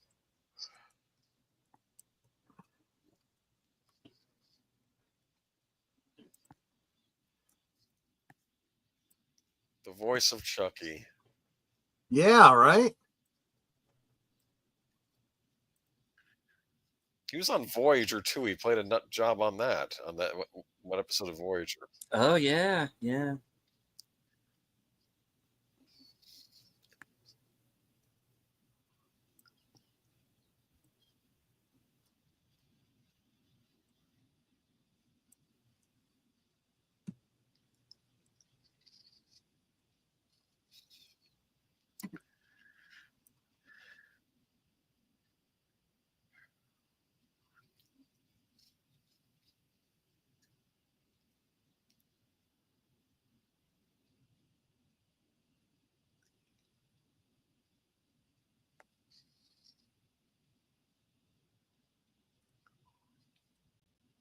In dreams, maybe you're sane.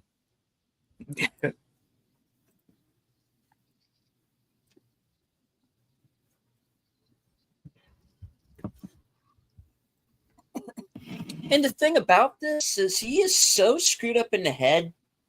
Uh-huh. He has no concept that anything he's doing is wrong. This Nope. is completely normal to him. And that's what makes it terrifying.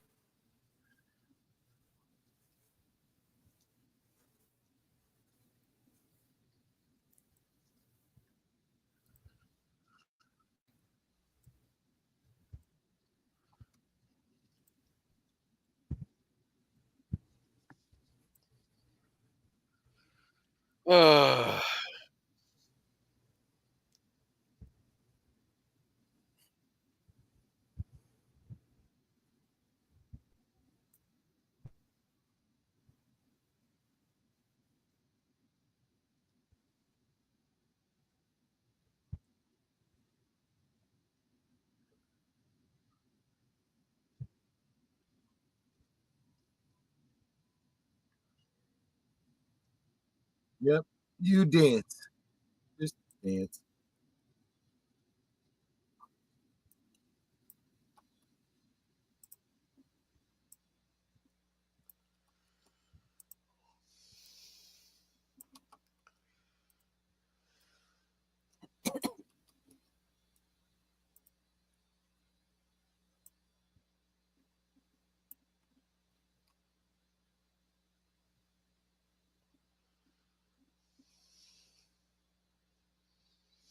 He survived the night.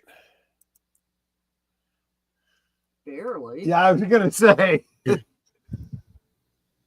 Lumberton. Shit. I'm still only in Lumberton. I'm sorry. They have lumber in Lumberton.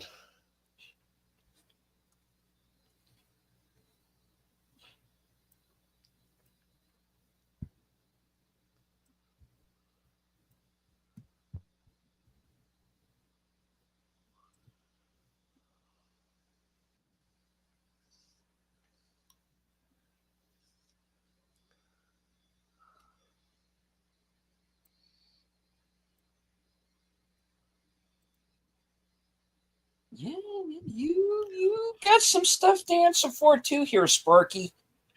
Yeah.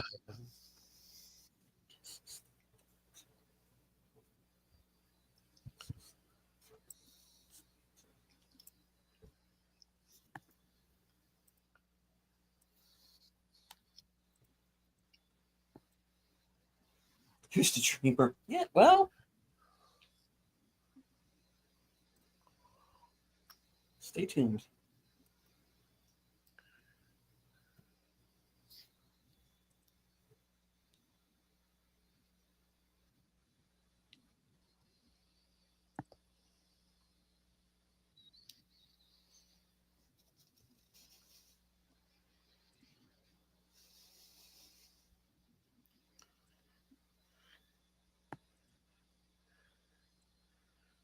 Rotary phone.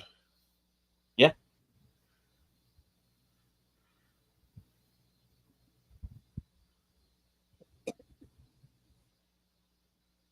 You know, This is Chalfont Run.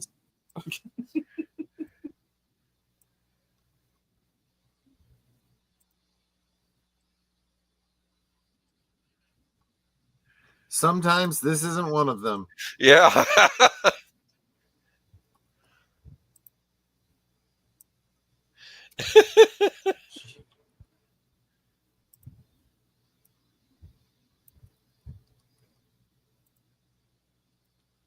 Careful, that old woman might hit back.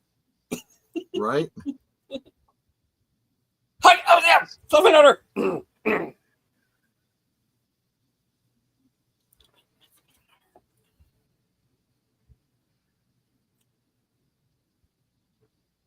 Oh, he didn't recognize him.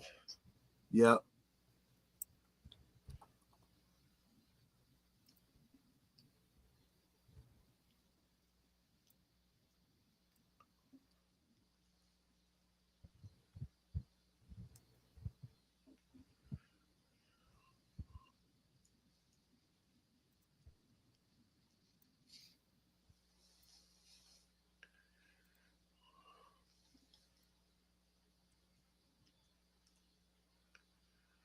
Another trope that you can compare this to Twin Peaks, the corrupt cops, just like season 3. Yes.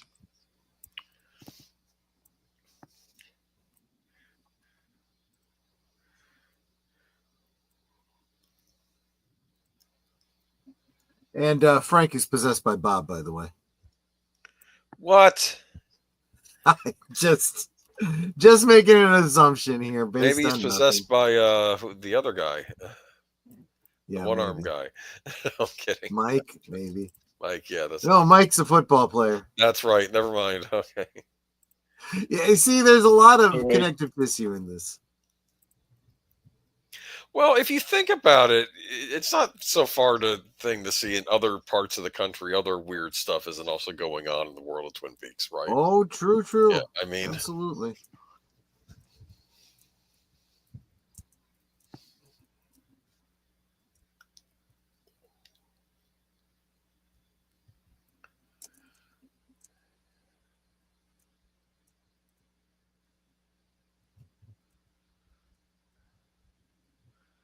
look at his face. Yeah. It's like I really wish I hadn't seen that, right? It's like,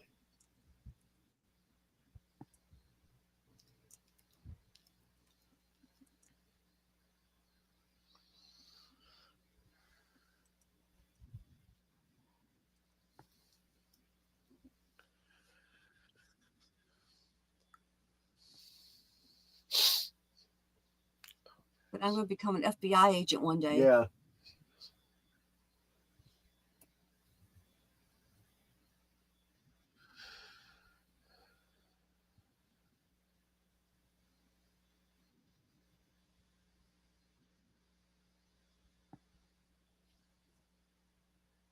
You can thank me for doing your job for you. He's not Yeah. thanking you.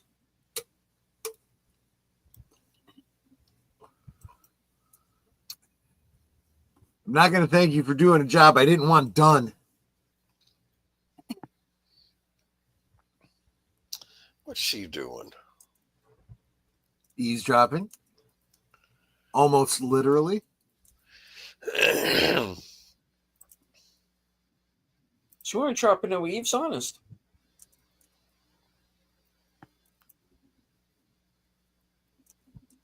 I did hear a little bit about kidnapping and psychos and a little something about the end of the world, but you know. Hey, Wade. Good to see you. Yes, I'll be there on June 7th. I just put it on my calendar.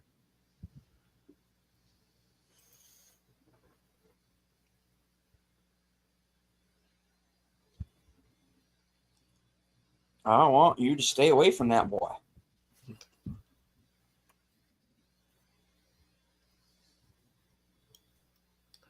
Ooh. Yeah.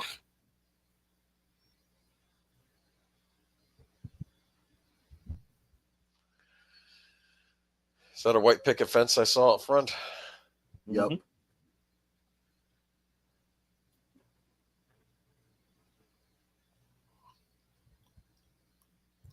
He's still not doing well. Nope.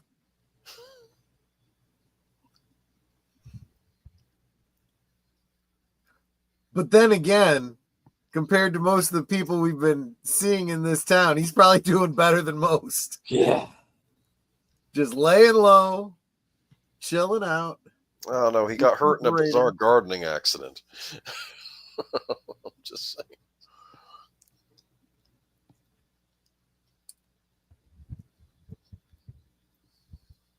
Are probably the cops outside my house? Oh, her Go house. outside her house. Yeah, that makes sense.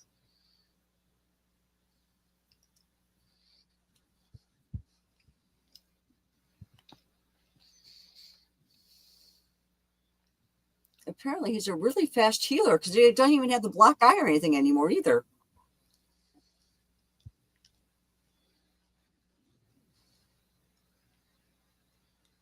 In a minute, bitch. Oh, wrong movie. Sorry.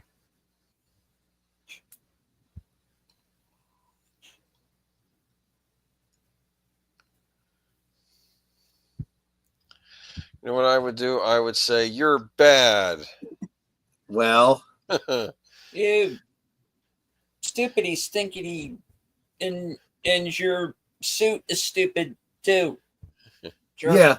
Okay.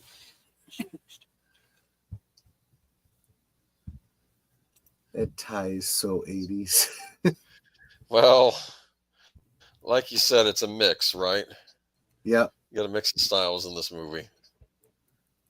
Police Detective Jim McKay over here.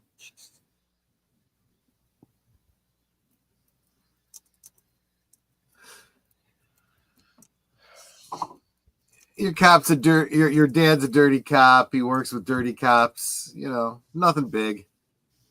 Well,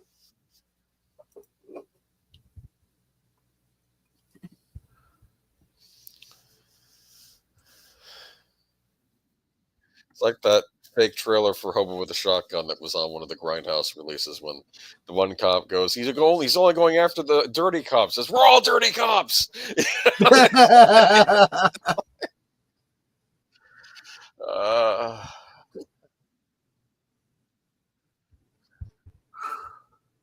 Okay, that's a cute dress she's wearing.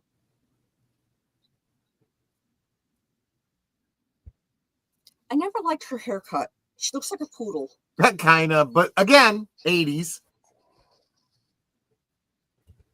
it's the whole big hair thing.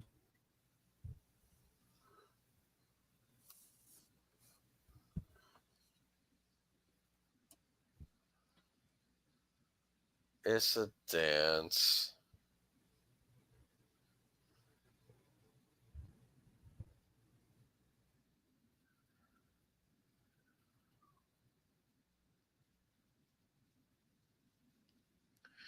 Like that wood paneling. That's very 70s.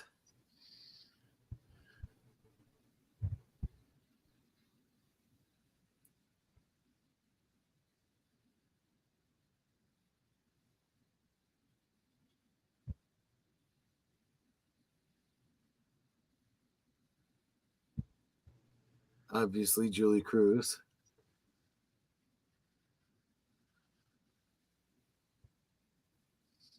Was this in Industrial Symphony #1 as well?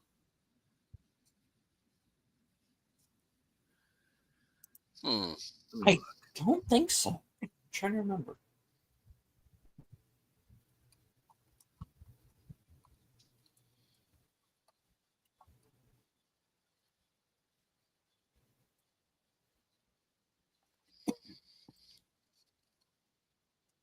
Computer? Delete? Jeffrey. No, we need him for the ending. Okay.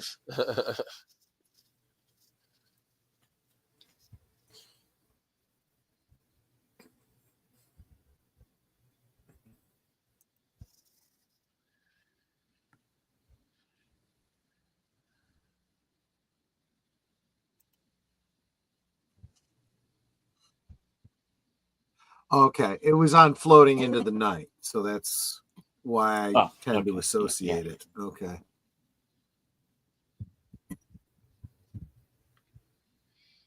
Because otherwise it was specifically for this movie. Hey, we're paneling the rest of the house tomorrow. Come by. Nobody light a match.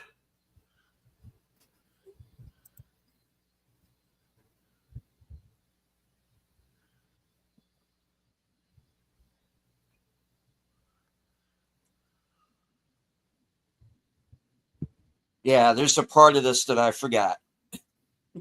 Yep. Until just now.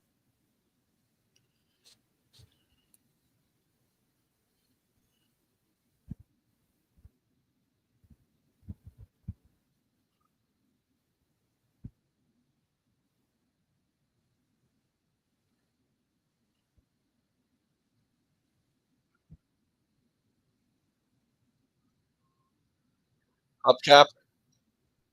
You remember hubcaps? Yeah.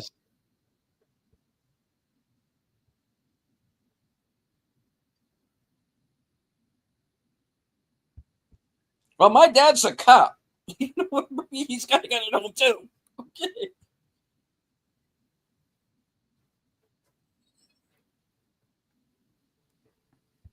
Oh. Well, okay. Well, that's entirely different. Dickweed. This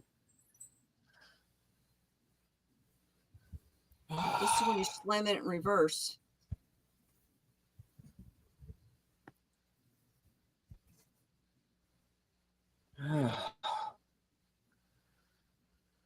Oh, dude. Okay. Yeah. Oh, You Frank the present.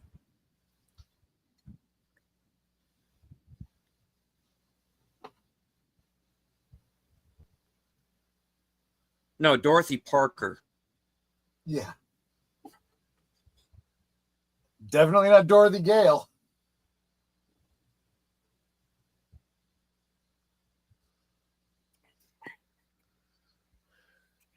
Yeah, there's a lot more important things going on than whatever you got going on, little kid. Yeah. It's funny how he's Yeah. apologizing. It's like, just get.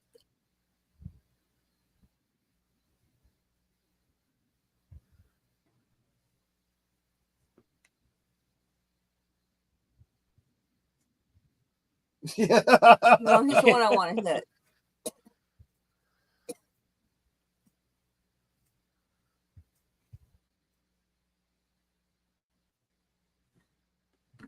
It's like, how does she know your name?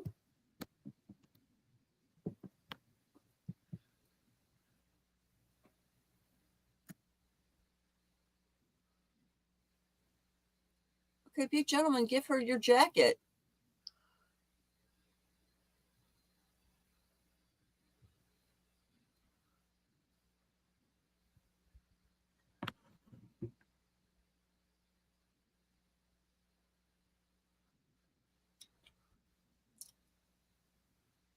Okay. Oh, we know that look. Great.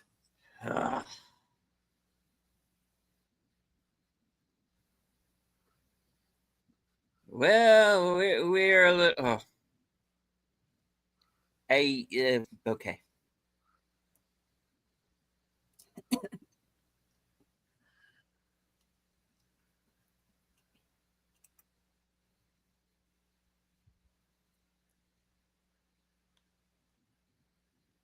Yeah, you think? Yeah, maybe you're Don't right. even announce it. You should have done that already. Or just taking off your robe and hand it to her. Something.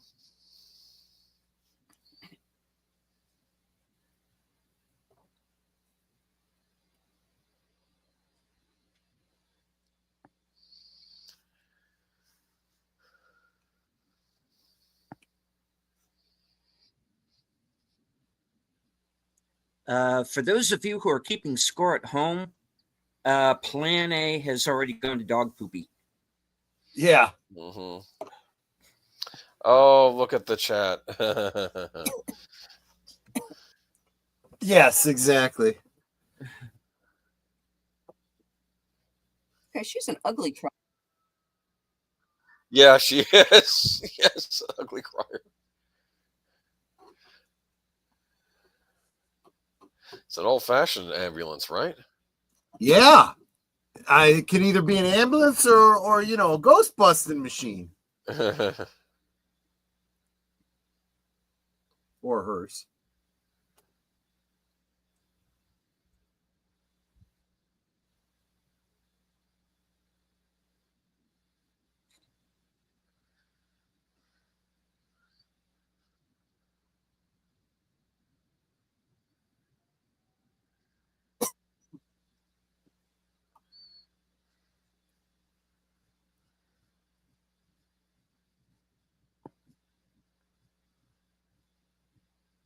We now return to random pictures of Montgomery Clift Theater. Yeah. Yeah.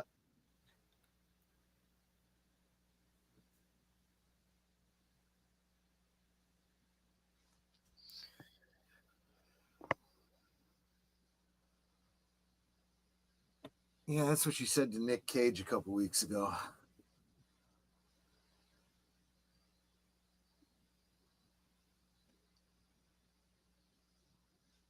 No, she's nuts. Couldn't you tell?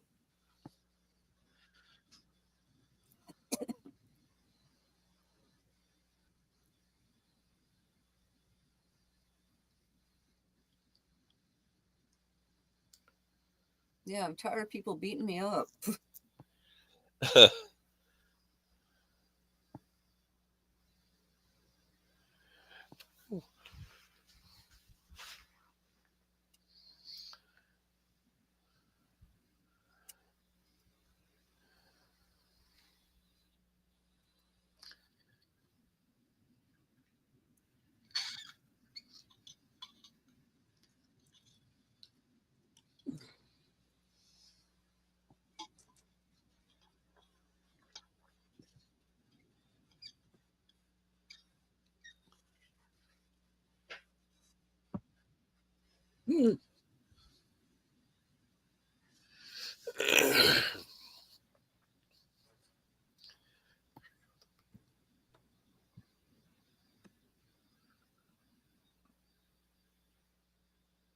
Dale Cooper killed the dream I dream.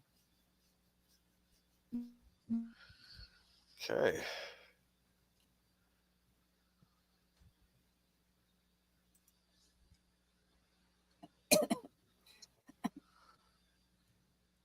Forgot he still got a key. Wait a minute. What's that in the hall? Don't know. Uh, Didn't see it. It was too like late. a tank. It looked like a tank. A gas tank. Like a thing for maybe nitrous oxide. Oh, could be. Ooh. Yeah.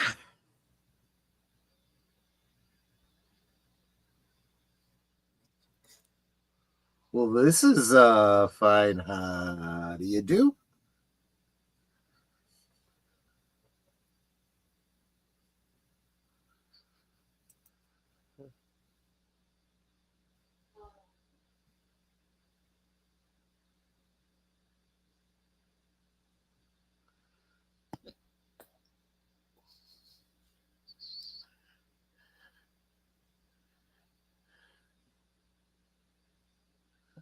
Well, all righty then.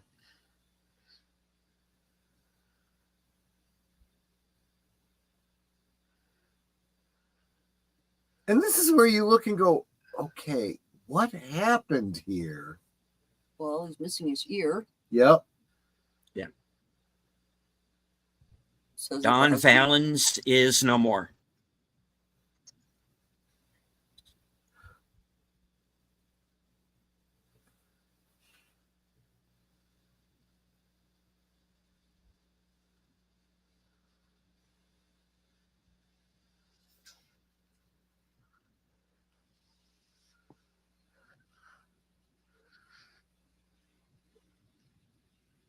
He got some brain damage, I think. Yeah. Yeah.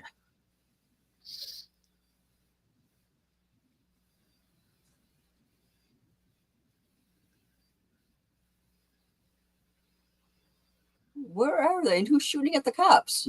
They're at Frank's place. Paul is shooting at the cops, I suspect.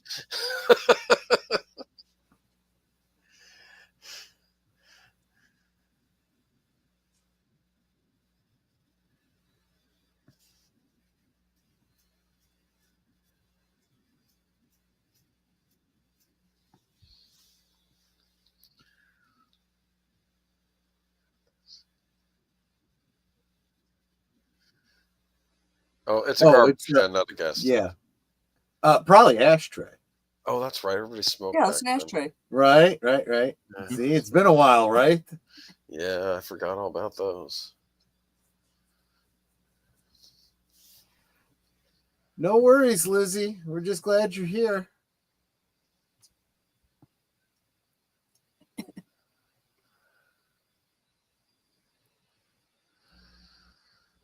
I believe there's a Criterion Blu-ray of this available, and it may be a DVD also. Cool.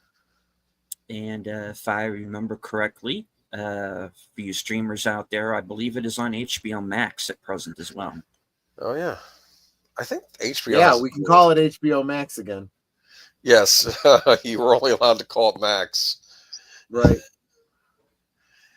Why, Waters? Why? You wonder why your junk status. I'm just saying. And here's the third guy. And you need to get out of that stairwell and hide. Well, what he really needs to do is just go one floor up Yeah. from her apartment to the 8th floor, I guess. Oh yeah. That was dumb. Yeah, that was dumb. That's even dumber still. Dude, you wait for him. You got to ambush him. Pick up that ashtray and knock him in the head.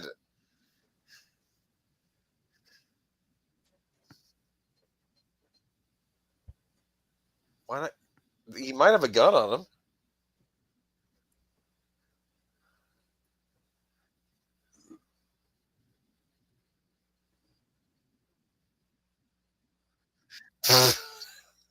I'm sorry. Mm-hmm. Yep. He's got a radio. He's not wrong. Right. It's a well-dressed man disguise. That's actually very clever. Now he's using his head.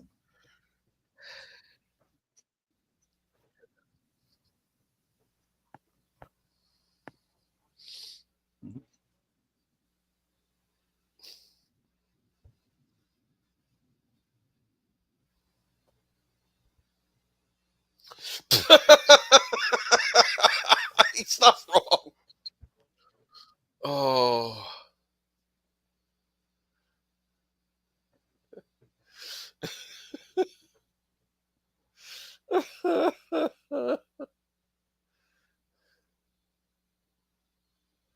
Dude.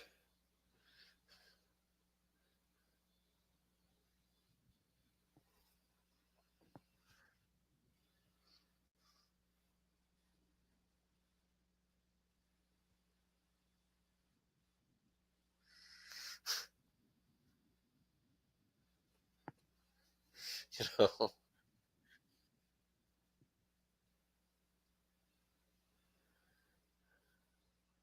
There should be another gun in that apartment.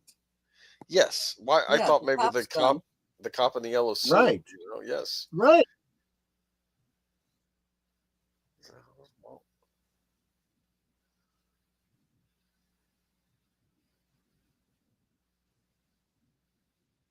There you go.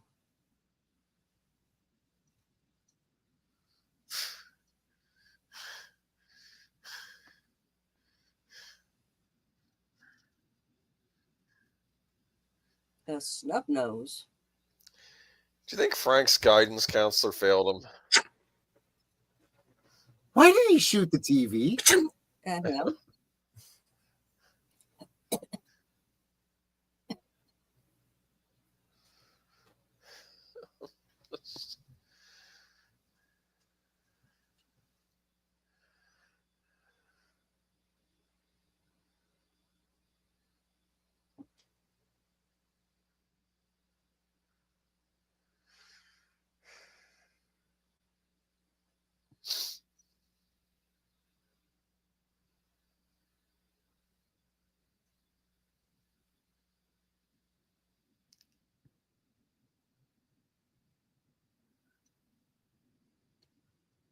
Nice shot. Yep. That was as clean as you could get. Maybe I used the wrong choice of words, but you know what I mean.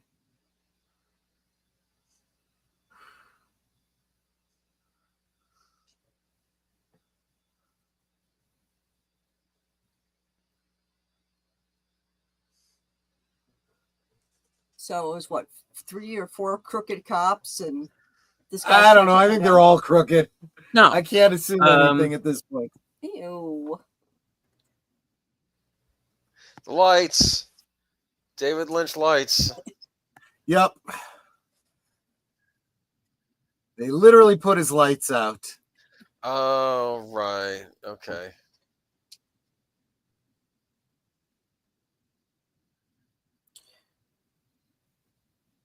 Now, the one corrupt cop was just a yellow suit guy. If there were more, I don't think they say. Well, I think even if there were any other corrupt cops, they're like, okay, yeah, we better just shut our mouths, Yeah. lay low.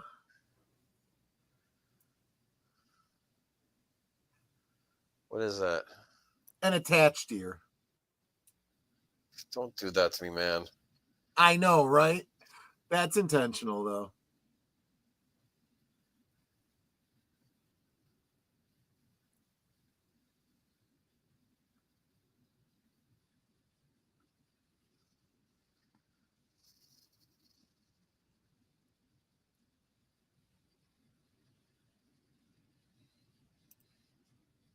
There you go. There's Flappy. Yep. Flappy. Wait a minute.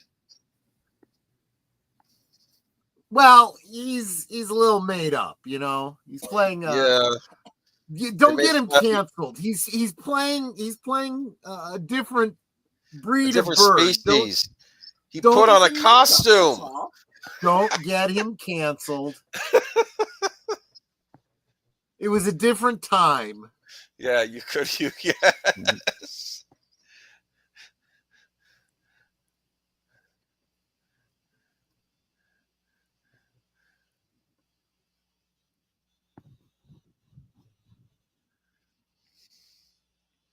Yeah, it was good. We didn't set the whole town on fire. Right. Grandma gets to keep her house.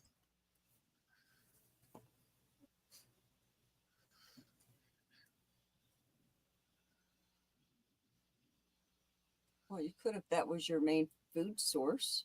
You will eat she-bugs. What are we having for lunch? Shrimp.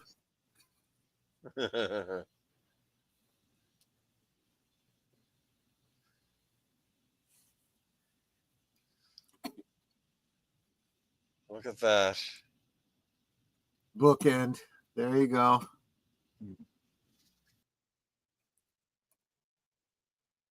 And we just lost Boomer.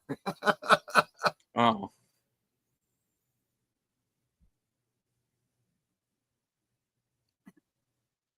And the son survives, thank goodness.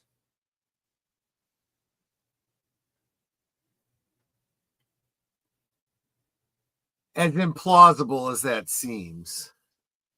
So she got her kid back, but her husband's dead. Yeah. Yeah.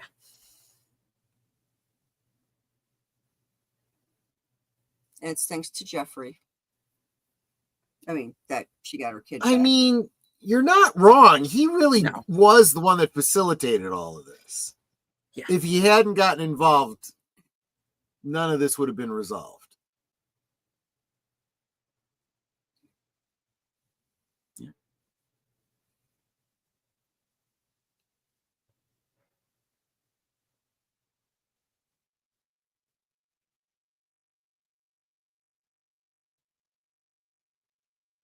There you go.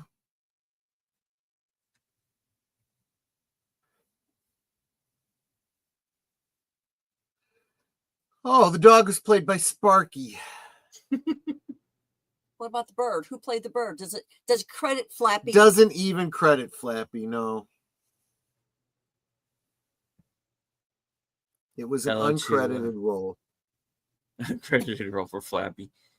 Hey, Drew, good to see you. If you were Drew.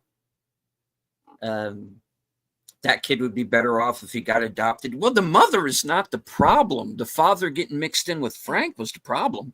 Yeah, but let's be honest. She's probably still a little bit upats.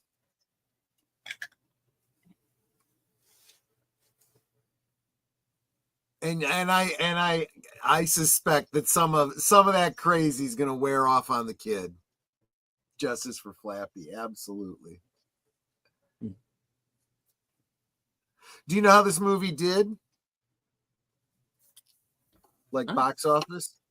Let me look that up very quickly.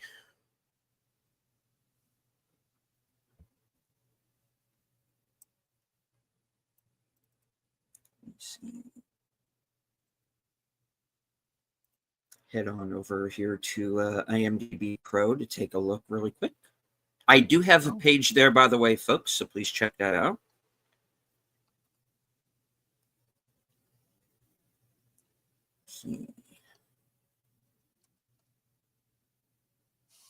And after all this is over, if you stay tuned to, at least I know on both mine and Troy's channel, you will be redirected to Blake 7.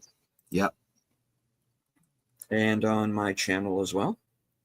Huh? Okay. I wasn't going to presume. Yeah. All right. Budget $6 million. The gross in the USA and Canada, 8.6 million. Is that good?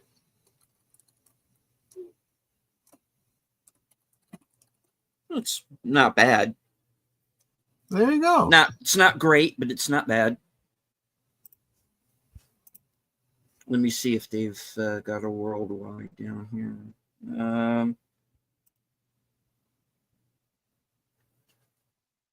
Budget $6 million. Worldwide.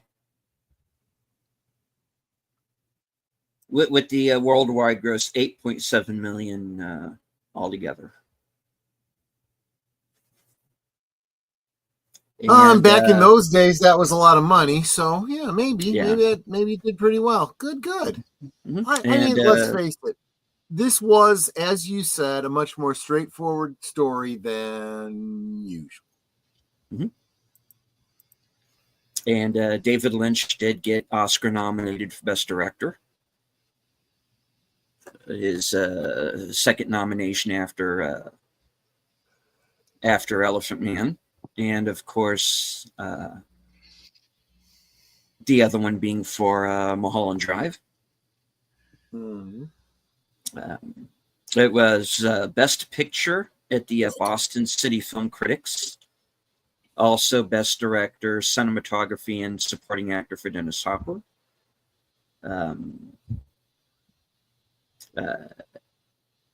Independent Spirit Awards that year. Nominated for a screenplay, cinematography, director, best feature. Dennis Hopper and Laura Dern were nominated, and Isabella Rossellini won. There you go. Nice. Yeah. Best Picture, National Society of Film Critics, as well as director, cinematography, and supporting actor. Nominated for a Writers Guild Award. Yeah, so it actually it did clean up at the awards. But what did Leonard Maltin think? What did Leonard Maltin think? I know this was in one of his big books. I'm sure it was. I could probably find that. Let me see. Did you ever have the Leonard Maltin Guide to Movies, Troy? No. It was like this big book of just filled with movie reviews. It's like a reference book. Well, okay. Now we have critic lists. He once said of Olivia Newton-John, I believe in Xanadu, that she has no screen presence. She has no screen presence. Okay, so in other words, it's a completely worthless book. And my dad got very angry at that statement. Good. I like your dad. He had a comment to say about Leonard Maltin. I won't repeat on air here. I'm just saying. There was a running gag on Mystery Science Theater 3000 that what was it? Some movie they were watching, I think, got 2.5 stars from Leonard Maltin. And then they're like, oh, and they're looking at all these movies that Leonard Maltin gave 2.5 stars to. Like, I think Ray Santini. Did he give 2.5 to Amadeus? I think he did that. Yeah, like I think he did. Okay, All you're doing is telling me all the more reason why this guy was a bumblechuck, and I don't care what he He thought. was, Yeah, he was a well-respected Bumblechuck because he wrote these big books that had all the movies in them. Yeah, Whatever. but he had some real kind of what we would refer to now as hot takes on things. I know. Yeah. I remember him from back in the day when one thing I he will had say that about- segment in Entertainment Tonight. The one thing I will say about Roger Ebert, at least when he gave a hot take, as time went by, he'd go, yeah, okay, I've kind of changed my mind about this, you know? Like, maybe I gave it a thumbs down before, but now, yeah, maybe I was wrong. Boy takes down small town crime syndicate. Yeah, pretty much. Boy finds out Dennis Hopper's Dark Lodge levels of wacko. Yes, exactly. That he is. Boy meets girl. Yeah. Oh, I did that in reverse, I guess. Okay. Boy finds here. Boy meets girl. Boy meets wacko, Boy meets crazy wacko, lady. Crazy lady. Boy loves wacko, crazy lady. Yeah. Yeah. And then on down. Yeah. Okay. Sorry, I did the punchline first there. And everyone. Boy joins the FBI and starts time traveling. Yeah, you know. Yeah, it's a pretty simple story. It just has this really disturbing, perverted stuff going on in the background. Exactly. That kind of sets it apart. Yeah, otherwise, it's just a straight up noir detective story, you know? Yep. Yeah, it was Laser Blast. Yeah. Yeah. That's right, Laser Blast. Yes. Nice shooting, Xanthar. Yes. The turtle aliens. I know what you're thinking. Did I fire 5 Gorlocks or only 6 Gorlocks or only 5? You know? I can only imagine what he said about Daredevil. He probably said it was the best movie he ever saw, second only to Geely. I don't know, because I guess the guides went that far. I don't know when the last one came out was. Is he still alive, Leonard Maltin? I think so. No idea. I'm trying to think what the just. My one criticism: it does not have the unbridled enthusiasm for boxes of Future War. Yeah. Well, there you go. Oh man. Yeah. Okay. All righty. Well, yes, we do. Well, folks, Troy does have another show tonight, and we need to get him to it. So let's do like the short version of this. Yeah. Okay, Troy. Yeah.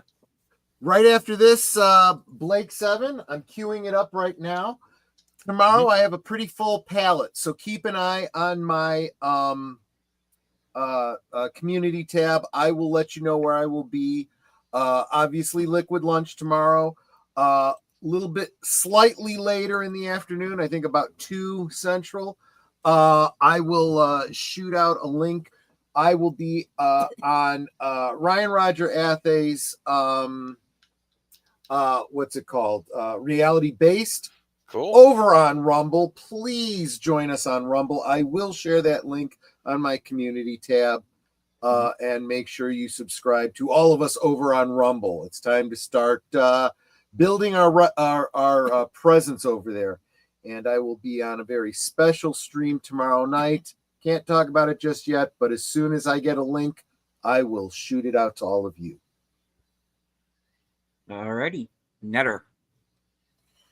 Well, of course, right after this, I'm going to be co-hosting with Troy for Blake 7 over on his channel. It's also simulcast on my channel. Pick whichever one you prefer to be on. We'll see who you favor. Oh gosh! Wow, put the pressure on, Netter. It doesn't matter, Bug. We'll be paying attention. On Thursday, my special guest will be Last Call with Troy Pacelli. We talk about his channel and some changes that have been going on.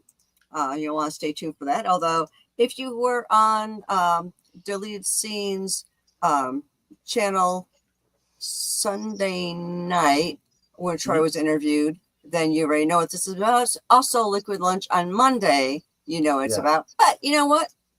For those of you who may not have heard the news, come into Thursday Things and you will find out what's going on. Yep.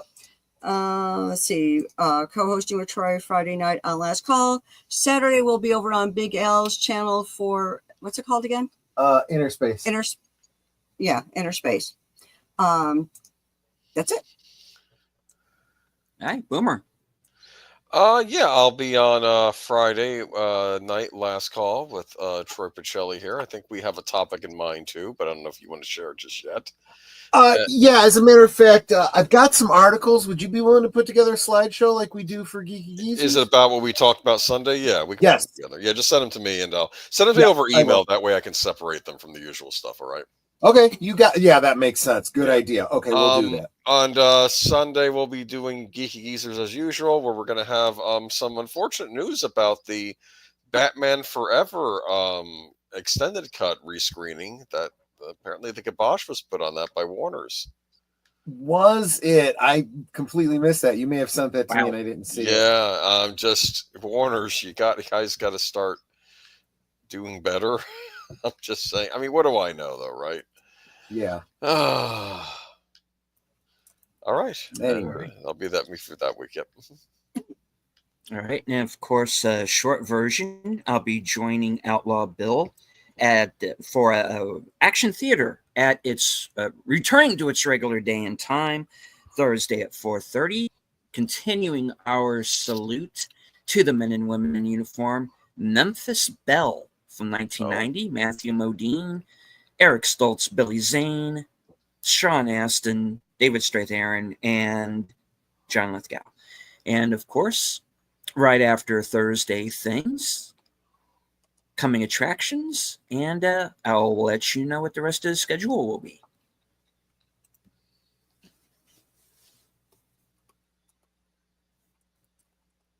All right.